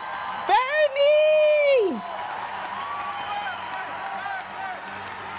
She could have even done that a cappella, because that thing underneath it was really messing things up for me. But anyway, let's hear Bernie. Thank you. Mr. Mayor, thank you very much for inviting me to what has been an extraordinarily moving and beautiful afternoon. Yes. And I'm here mostly to thank the people of New York City. Oh, let's hear it. Thank us. At a time in our country's history when we are seeing too much hatred, too much divisiveness, and too much injustice. Yes. Thank you for electing Zohran Mamdani as your mayor. Yes. Power to the people. New York, thank you for inspiring our nation. Thank you for giving us, from coast to coast, the hope and the vision that we can create government that works for all, not just the wealthy and the few. Yes. Yes. At a moment when people in America, and in fact throughout the world, are losing faith in democracy, over 90,000 of you in this city volunteered for Zohran's campaign. You knocked on doors. You shared your dreams and your hopes for the future of this city. And in the process, you took on the Democratic establishment. Listen. The Republican establishment. The President of the United States. Listen. And some enormously wealthy oligarchs. And you defeated them in the biggest political upset in modern American history. Go, New York. Go. Go. You showed the world the most important lesson that can be learned today. And that is that when working people stand together, when we don't let them divide us up, there is nothing we cannot accomplish. Yes. Running a great and winning campaign was extremely difficult. But governing a city of 8 million people with all of its complexities and all of the problems that Zohran is inheriting will be even harder. Zohran needed your help to win the election. Now he will need your help to govern. Yes.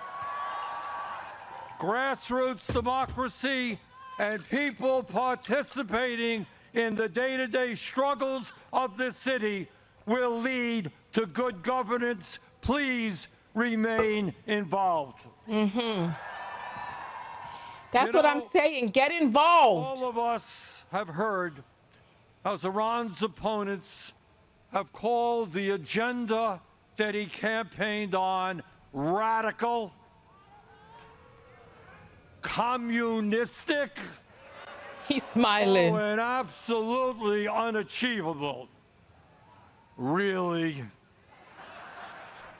She is cute. That's not what we believe. He's handsome too. In the richest country in the history of the world, making sure that people can live in affordable housing is not radical. Thank you. It is the right and decent thing to do. Thank you. And in the midst of a massive housing crisis, it is exactly what the people of this city and this country want and need. Yes.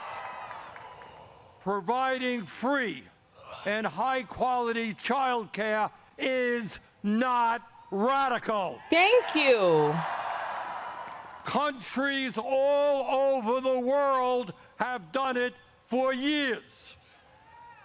It is what our kids require if they're going to be well prepared for school and what working parents desperately need. It is, in fact, what every city in America should be doing. Mm-hmm. Free bus transportation is not radical. Absolutely not. It will save workers time and money, protect our environment, and make the city more efficient. Yes. And making sure that every family in the city, regardless of income, has access to decent quality food at an affordable cost is not radical. Right. Good nutrition keeps us healthy, helps prevent chronic illnesses. In the long run, city-sponsored grocery stores will save society money. Yes. lastly, and maybe most importantly, demanding that the wealthy and large corporations start paying their fair share of taxes. The people want it. Look at the people. Power to the people. Look at that.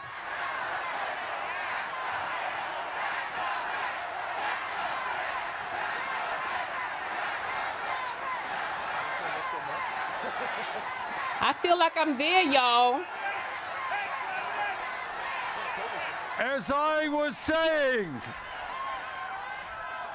demanding that the wealthy and large corporations start paying their fair share of taxes is not radical. It is exactly the right thing to do. Exactly. Today, while over 60% of our people in New York, people in Vermont, people all over this country are living paycheck to paycheck, we have more income and wealth inequality than we have ever had.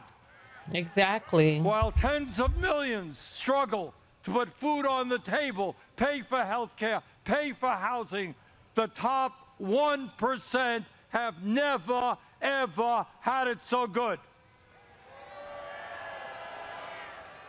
And yet, there are billionaires and large corporations that pay almost nothing in taxes. That has got to end. That will end. Exactly. The billionaire class in this city and in this country have got to understand that in America, they cannot have it all. Exactly. That America, our great country, must belong to all of us, not just a few. Exactly. And that lesson begins today in New York City. Let me thank you all for the hope and inspiration that you are giving people all over this country. And now it is my honor to swear in your new mayor. Yes, let's do it. Let's do it. Let's do it. Let's go. New York made history, y'all.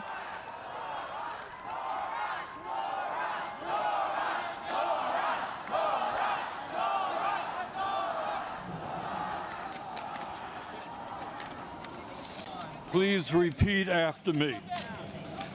I, Zohran Mamdani, I, Zohran Mamdani, do solemnly swear do solemnly swear that I will support the Constitution of the United States, that I will support the Constitution of the United States, the Constitution of the State of New York, the Constitution of the State of New York, and the Charter of the City of New York, and the Charter of the City of New York, and that I will faithfully discharge the duties and that I will faithfully discharge the duties of the office of the Mayor of the City of New York, of the office of the Mayor of the City of New York, according to the best of my ability. according to the best of my ability. So help me God. So help me God.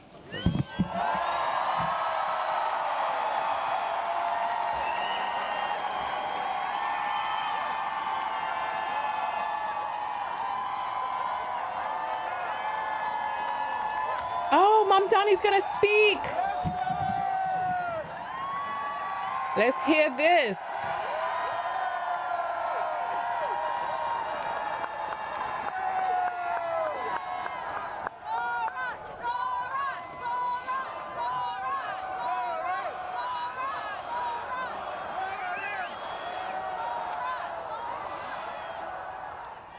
My fellow New Yorkers, Yes. today begins a new era. Yes. I stand before you, moved by the privilege of taking this sacred oath, humbled by the faith that you have placed in me, Yes. and honored to serve as either your 111th or 112th mayor of New York City. But I do not stand alone. I stand alongside you, the tens of thousands of you gathered here in Lower Manhattan, warmed against the January chill by the resurgent flame of hope. Oh. I stand alongside countless more Look New at that Yorkers woman back there. watching from cramped kitchens in Flushing and barbershops in East New York. Yes. From cell phones propped against the dashboards of parked taxi cabs at LaGuardia. From hospitals in Mott Haven and libraries in El Barrio that have too long known only neglect. Yes. I stand alongside construction workers in steel-toed boots and halal cart vendors whose knees ache from working all day. I stand alongside neighbors who carry a plate of food to the elderly couple down the hall. Those in a rush who still lift strangers' strollers up subway stairs. And every person who makes the choice, day after day, even when it feels impossible, to call our city home. Yes. I stand alongside over 1 million New Yorkers who voted for this day nearly 2 months ago. Yes. Was that 2 months? Wow. And I stand just as resolutely alongside those who did not. I know there are some who view this administration with distrust or disdain, or who see politics as permanently broken. And while only action can change minds, I promise you this: if you are a New Yorker, I am your mayor. Hey. Regardless of whether we agree, I will protect you. Yes. Celebrate with you, mourn alongside you, and never, not for a second, hide from you. I thank the labor and movement leaders here today, the activists and the elected officials who will return to fighting for New Yorkers the second this ceremony concludes. And the performers who have gifted us with their talent. Thank you to Governor Hochul. Thank you as well to Mayor Adams.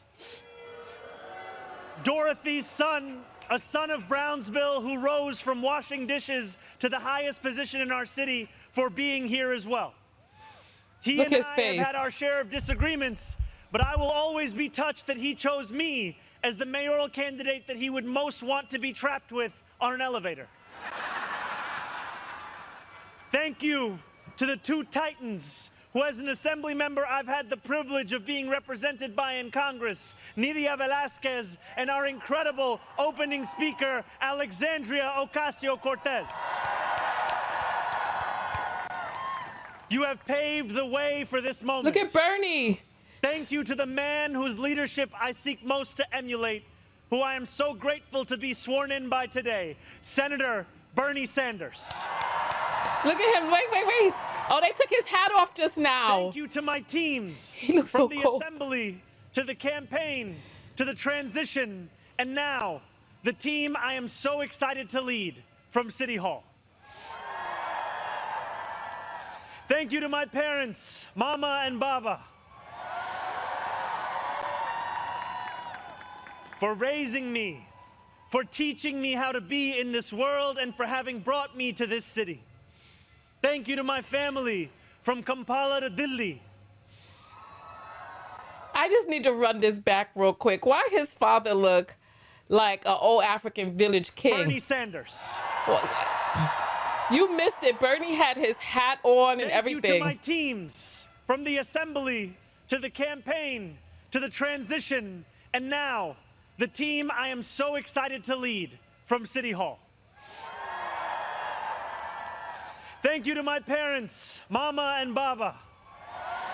Why his father look like an old African king with the little cane in his hand and everything? This is a lot. But you know, Zohran was born in Uganda, so. For raising me, for teaching me how to be in this world, and for having brought me to this city. Thank you to my family from Kampala to Delhi. And thank you to my wife, Rama.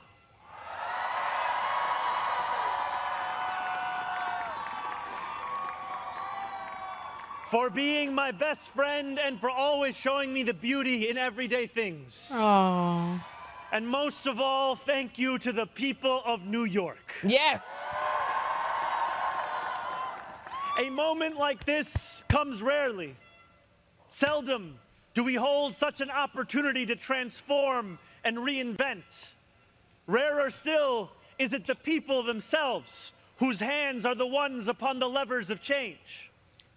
And yet we know that too often in our past, moments of great possibility have been promptly surrendered to small imagination and smaller ambition. What was promised was never pursued. What could have changed remained the same. For the New Yorkers most eager to see our city remade, the weight has only grown heavier. Yes. The weight has only grown longer. Yes. In writing this address, I have been told that this is the occasion to reset expectations, that I should use this opportunity to encourage the people of New York to ask for little and expect even less. Nope. I will do no such thing. Thank you. Someone said King Joffrey, The exactly. only expectation I seek to reset is that of small expectations. Yes. Let's do it big then, baby. Beginning today, we will govern expansively and audaciously. We may not always succeed, but never will we be accused of lacking the courage to try. Yes. To those who insist that the era of big government is over, hear me when I say this. No longer will City Hall hesitate to use its power to improve New Yorkers' lives. For too long, we have turned to the private sector for greatness while accepting mediocrity from those who serve the public. Exactly. I cannot blame anyone who has come to question the role of government, whose faith in democracy has been eroded by decades of apathy. We will restore that trust by walking a different path, one where government is no longer solely the final recourse for those struggling, one where excellence is no longer the exception. We expect greatness from the cooks wielding 1,000 spices, from those who stride out onto our Broadway stages, and from our starting point guard at Madison Square Garden. Yes. Yes. Let us demand the same from those who work in government. Thank in a city you. where the mere names of our streets are associated with the innovation of the industries that call them home, we will make the word City Hall synonymous with both resolve and results. Yes. As we embark upon this work, let us advance a new question, a new answer to the question asked of every generation. Who does New York belong to? Us, to the people. For much of our history, the response from City Hall has been simple. It belongs only to the wealthy and well-connected, those who never strain to capture the attention of those in power. Working people have reckoned with the consequences. Crowded classrooms and public housing developments where the elevators sit out of orders. Roads littered with potholes and buses that arrive half an hour late, if at all. Exactly. Wages that do not rise and corporations that rip off consumers and employees alike. And still, there have been brief, fleeting moments where the equation changed. 12 years ago, Bill de Blasio stood where I stand now as he promised to put an end to economic and social inequalities that divided our city into two. In 1990, David Dinkins swore the same oath I swore today, vowing to celebrate the gorgeous mosaic that is New York, where every one of us is deserving of a decent life. And nearly 6 decades before him, Fiorella LaGuardia took office with the goal of building a city that was far greater and more beautiful for the hungry and the poor. Some of these mayors achieved more success than others, but they were unified by a shared belief that New York could belong to more than just a privileged few. Tay, just grab your phone and head out. You still on here. Subways and rake our parks. Those who feed us biryani and beef patties. Picanha and pastrami on rye. And they know that this belief could be made true if only government dared to work hardest for those who work hardest. Over the years to come, my administration will resurrect that legacy. City Hall will deliver an agenda of safety, affordability, and abundance, where government looks and lives like the people it represents, never flinches in the fight against corporate greed, and refuses to cower before challenges that others have deemed too complicated. In so doing, we will provide our own answer to that age-old question. Who does New York belong to? Who does it? Well, my friends, we can look to Madiba and the South African Freedom Charter. New York belongs to all who live in it. Yes. Together, we will tell a new story of our city. Yes. This will not be a tale of one city governed only by the 1%, nor will it be a tale of two cities, the rich versus the poor. Right. It will be a tale of 8.5 million cities, each of them a New Yorker with hopes and fears, each a universe, each of them woven together. The authors of this story will speak Pashto and Mandarin, Yiddish and Creole. They will pray in mosques, at shul, at church, at gurudwaras and mandirs and temples. And many will not pray at all. They will be Russian Jewish immigrants in Brighton Beach, Italians in Rossville, and Irish families in Woodhaven, many of whom came here with nothing but a dream of a better life, a dream which has withered away. Right. They will be young people in cramped Marble Hill apartments where the walls shake when the subway passes.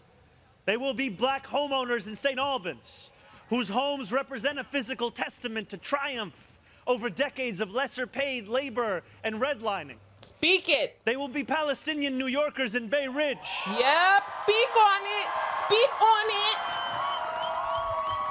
Who will no longer have to contend with a politics that speaks of universalism and then makes them the exception. Exactly.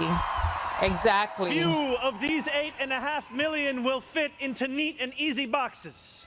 Some will be voters from Hillside Avenue or Fordham Road who supported President Trump a year before they voted for me, tired of being failed by their party's establishment. The majority will not use the language that we often expect from those who wield influence. I welcome the change. Yes. For too long, those fluent in the good grammar of civility have deployed decorum to mask agendas of cruelty. Many of these people have been betrayed by the established order. But in our administration, their needs will be met. Their hopes and dreams and interests will be reflected transparently in government. They will shape our future. And if for too long these communities have existed as distinct from one another, we will draw this city closer together. We will replace the frigidity of rugged individualism with the warmth of collectivism. If our campaign demonstrated that the people of New York yearn for solidarity, then let this government foster it. Yes. Because no matter what you eat, how you pray, or where you come from, the words that most define us are the two we all share: New Yorkers. Yes. And it will be New Yorkers who reform a long broken property tax system. New Yorkers who will create a new Department of Community Safety that will tackle the mental health crisis and let the police focus on the job they signed up to do. New Yorkers who will take on the bad landlords who mistreat their tenants and free small business owners from the shackles of bloated bureaucracy. And I am proud to be one of those New Yorkers. When we won the primary last June, there were many who said these aspirations and those who held them had come out of nowhere. Yet one man's nowhere is another man's somewhere. You doggone right. You doggone right. Came out of 8.5 million somewheres. Yes. Taxi cab depots and Amazon warehouses, DSA meetings and curbside domino games.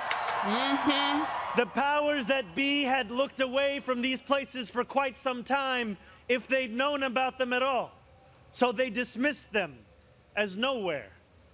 But in our city, where every corner of these 5 boroughs holds power, there is no nowhere and there is no one. There is only New York. Yes. And there are only New Yorkers. Yes. 8.5 million New Yorkers will speak this new era into existence. Yes. It will be loud. It will be different. Yep. It will feel like the New York we love. Yes. No matter how long you have called this city home, that love has shaped your life. I know that it has shaped mine. This is the city where I set land speed records on my Razor scooter at the age of 12. Quickest 4 blocks of my life. The city where I ate powdered donuts at halftimes during AYSO soccer games and realized I probably was not going to be going pro. The city where I devoured 2 big slices at Coronet's Pizza, played cricket with my friends at Ferry Point Park, and took the 1 train to the BX10 only to still show up late to Bronx Science. The city where I have gone on hunger strike just outside these gates. Yes. Sat claustrophobic on a stalled N train just after Atlantic Avenue and waited in quiet terror for my father to emerge from 26 Federal Plaza. The city where I took a beautiful woman named Rama to McCarran Park on our first date and swore a different oath to become an American citizen on Pearl Street. To live in New York, to love New York, is to know that we are the stewards of something without equal in our world. That's true. Where else can you hear the sound of the steel pan? Ooh. Savor the smell of sancocho. Ooh. And pay $9 for coffee on the same block? Where else could a Muslim kid like me grow up eating bagels and lox every Sunday? That love will be our guide as we pursue our agenda. Here, where the language of the New Deal was born, yes, we will return the vast resources of this city to the workers who call it home. Not only will we make it possible for every New Yorker to afford a life they love once again, we will overcome the isolation that too many feel and connect the people of this city to one another. The cost of childcare will no longer discourage young adults from starting a family. Thank you. Because we will deliver universal childcare for the many by taxing the wealthiest few. Those in rent-stabilized homes will no longer dread the latest rent hike, because we will freeze the rent. Hey, you know they don't like that. Getting on a bus without worrying about a fare hike or whether you'll be able to get to your destination on time will no longer be deemed a small miracle, because we will make those buses fast and free. Oh, is that so? Come on, Mamdani. Come through. These policies are not simply about the costs we make free, but the lives we fill with freedom. For too long in our city, freedom has belonged only to those who can afford to buy it. Yes. Our city hall will change that. These promises carried our movement to City Hall, and they will carry us from the rallying cries of a campaign to the realities of a new era in politics. 2 Sundays ago, as snow softly fell, I spent 12 hours at the Museum of the Moving Image in Astoria, listening to New Yorkers from every borough as they told me about the city that is theirs. Yes. We discussed construction hours on the Van Wyck Expressway and EBT eligibility, affordable housing for artists and ICE raids. I spoke to a man named TJ who said that one day a few years ago, his heart broke as he realized that he would never get ahead here, no matter how hard he worked. I spoke to a Pakistani auntie named Samina, who told me that this movement had fostered something too rare: softness in people's hearts. Oh, wow. As she said to me in Urdu, "Logo ke dil badal gaye hain." 142 New Yorkers out of 8.5 million. And yet, if anything united each person sitting across from me, it was the shared recognition that this moment demands a new politics and a new approach to power. We will deliver nothing less as we work each day to make this city belong to more of its people than it did the day before. Here is what I want you to expect from the administration that this morning moved into the building behind me. We will transform the culture of City Hall from one of no to one of how. We will answer to all New Yorkers, not to any billionaire or oligarch who thinks they can buy our democracy. We will govern without shame and insecurity, making no apology for what we believe. I was elected as a democratic socialist, and I will govern as a democratic socialist.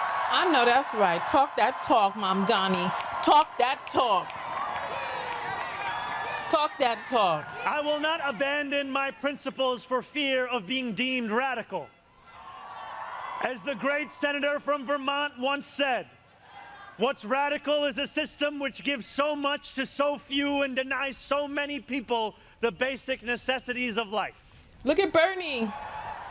We will strive each day to ensure that no New Yorker is priced out of any one of those basic necessities. And throughout it all, we will, in the words of Jason Terrence Phillips, better known as Jadakiss or Jay to the moi, be outside.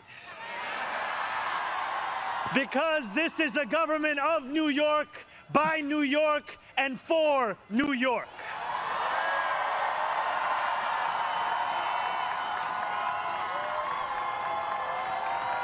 Before I end, I want to ask all of you, if you are able, whether you are here today or anywhere watching, to stand with me.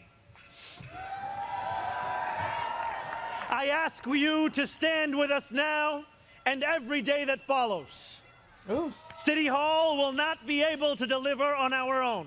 Yes. And while we will encourage New Yorkers to demand more from those with the great privilege of serving them, we will encourage you to demand more of yourselves as well. Yes. The movement we began over a year ago did not end with our election. Exactly. It will not end this afternoon. It lives on with every battle we will fight together. Every blizzard and flood we withstand together. Every moment of fiscal challenge we overcome with ambition, not austerity, together. Every way we pursue change in working people's interests rather than at their expense, together. No longer will we treat victory as an invitation to turn off the news. From today onwards, we will understand victory very simply. Something with the power to transform lives, and something that demands effort from each of us every single day. Yes. What we achieve together will reach across the 5 boroughs, and it will resonate far beyond. There are many who will be watching. Yes. They want to know if the left can govern. They want to know if the struggles that afflict them can be solved. That's right. They want to know if it is right to hope again. So standing together with the wind of purpose at our backs. Yes. We will do something that New Yorkers do better than anyone else. What's that? We will set an example for the world. You know that's right. New York! Concrete. If what Sinatra said is true, let us prove that anyone can make it in New York and anywhere else too. I know that's right. Let us prove that when a city belongs to the people, there is no need too small to be met, no person too sick to be made healthy, no one too alone to feel like New York is their home. The work continues. The work endures. The work, my friends, has only just begun. Thank you.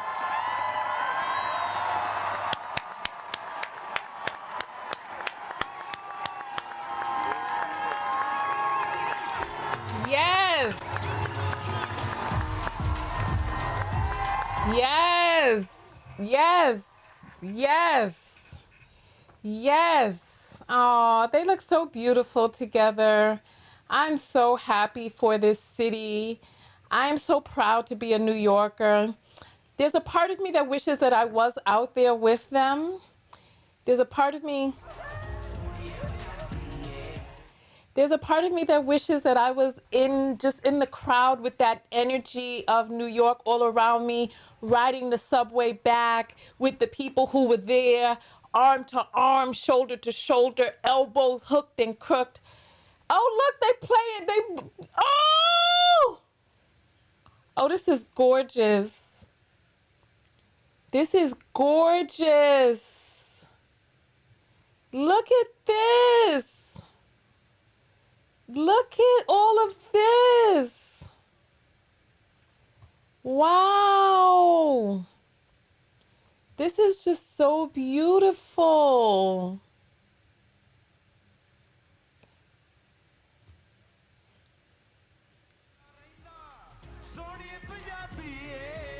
Hey. Hey. Hey. Hey. Hey. Hey. Hey. Hey. Hey.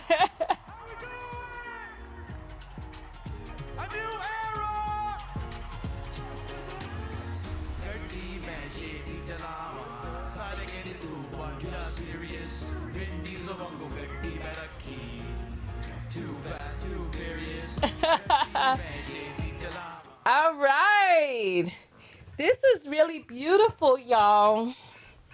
This is really beautiful. I'm so happy for my city. I'm so proud to be a New Yorker right now. I'm proud to be an American. Zohran Mamdani, this thing right here made me proud to be an American America that stands for all. For far too often, Black people have not felt like America has stood for them. And so it is time that we stood up in this country that our ancestors built, that they bled and they died and they fought for. And it's time that we claim this land as our own. It is for all of us. For all of us. This is beautiful. Look, Bernie is out. Bernie is not out there anymore. Bernie said, I got to get into the warmth. I know that's right. I know that's right. Okay, Tay and your husband, go ahead to the pet store and get the bones for the dogs. Yes, this was beautiful, y'all. I'm so happy to see this is what America is about. America was supposed to be about multiculturalism, and these scary ass, recessive gened Neanderthal descendants are out here trying to make this a white Christian country when this is a country of the people. This is a melting pot. So thank you, Mamdani. Thank you to the other New Yorkers who stood up and voted. Thank you. Thank you. Yes, they're saying congratulations, New York. We did it. Exactly. We did it. He's kissing babies. Oh, this is beautiful. The energy in the air. Thank you all so much for coming out and being a part of this video. I know Bernie was one of the first people off the damn stage. Oh my, I thought that was Kamala for a second. Oh my goodness, this is wonderful. This is so beautiful. I am so proud to be a New Yorker today. I'm glad that I was home in the warmth, but I also do wish that I was in the energy of the people down at City Hall. Knuckle dragon cave demons. Lord have mercy. Oh my goodness. All right. That's that. Oh, it looks like they've taken it back to the beginning. All right, y'all. Listen, this was a wonderful broadcast. If there's one last thing I want to show you all before we get out of here, I wanted to show you the visuals of last night, right? The visuals of last night, what they did. So here, take a listen to this.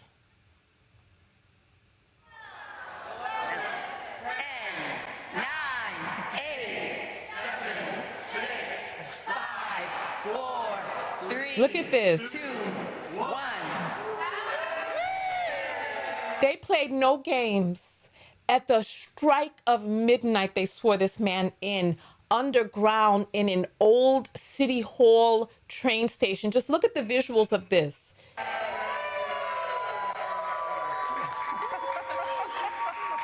Look, isn't this gorgeous? Good evening, everyone, and Happy New Year to all of you. And I can't think of a better way to usher in 2026 than to be amongst family and friends and to inaugurate the man who will bring about a new era of progress, promise, and prosperity for New York City. Zohran, I am so proud of what you have accomplished, and I'm filled with joy about what we will accomplish for our beloved city over the coming years. And so with that, let us begin. Please repeat after me and raise your right hand. I, Zohran Mamdani. You know, listen, when I saw this, I said, nobody's getting his name right. Letitia, as much as she loves him, she's calling a man Mamdani. And you heard him chuckle a little bit before he repeated after her. But listen. You have accomplished, and I'm filled with joy about what we will accomplish for our beloved city over the coming years. But you know what? If Bernie is from Vermont, it's colder up there. Bernie is really doing the most. But you know what? When you get older, your skin gets thinner too, so. And so with that, let us begin. Listen. Please repeat after me and raise your right hand. I, Zohran Mamdani. Zohran Mamdani. Do solemnly swear. That I will support the Constitution of the United States. I will support the Constitution of the United States. The Constitution of the State of New York. The Constitution of the State of New York. And the Charter of the City of New York. And the Charter of the City of New York. And that I will faithfully discharge. And that I will. You know what this made me realize is that when these people get sworn in, they swear to the Constitution, not to a person, not to a political party. They swear to the Constitution. And what the people are doing right now in power is lawless. And we, the people, have got to do something. We, the people. Like, we keep waiting for somebody to come and save us when it's like we have got to get up and stand and do something on our own. Faithfully discharge. The duties of. The office of. The mayor of the City of New York. According to the best of my ability. So help me God. Congratulations, Mr. Mayor.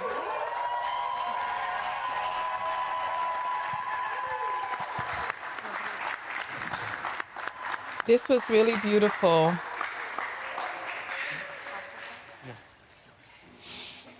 I just wanted you all to see this. Congratulations. Thank you very much.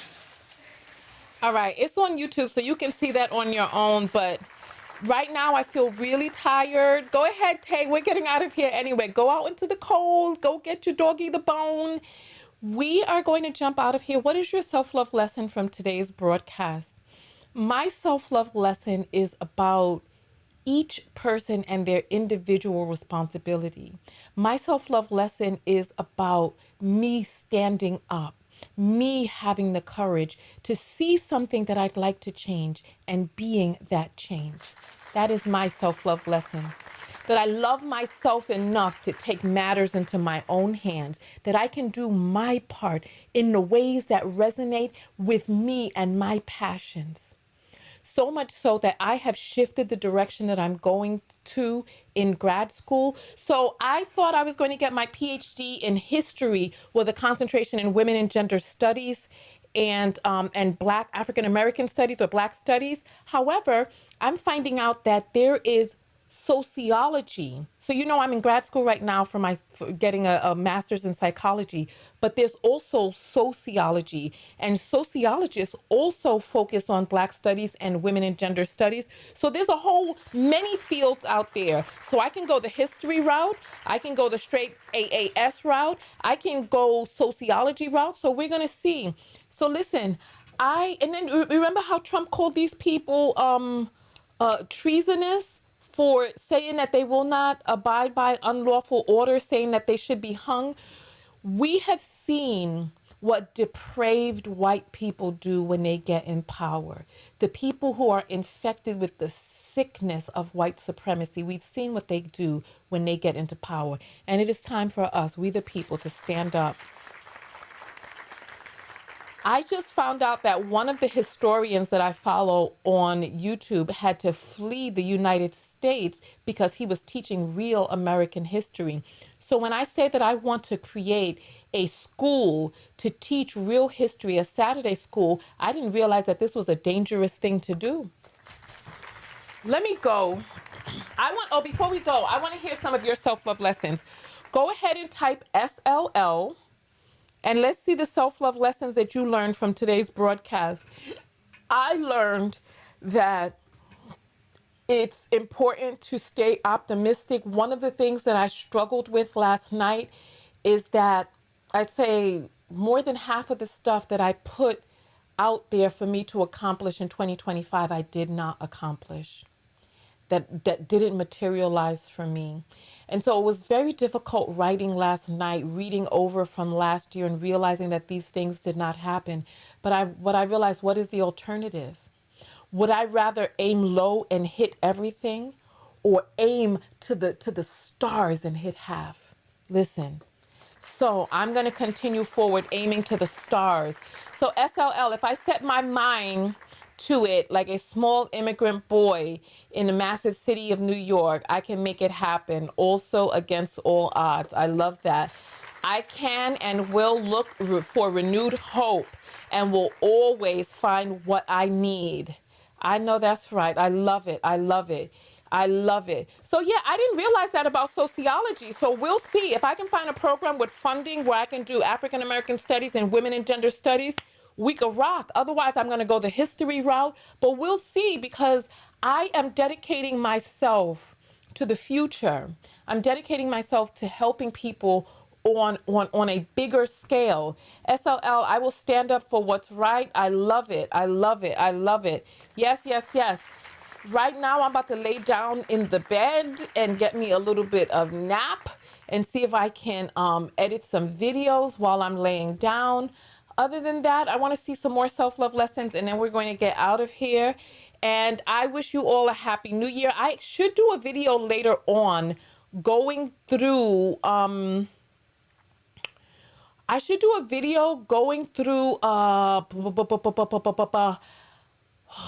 I trying to say?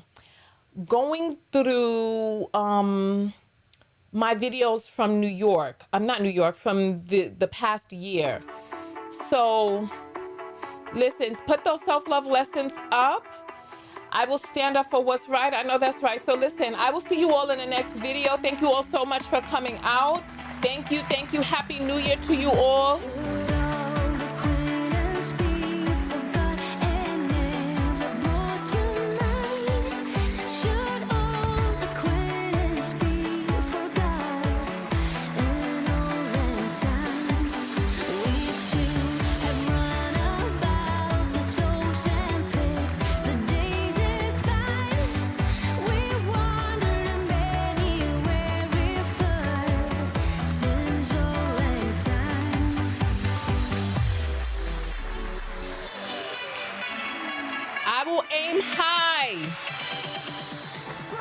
I'll aim high to achieve my goals in health, career, and education. I know that's right. I'll see you all in the next video.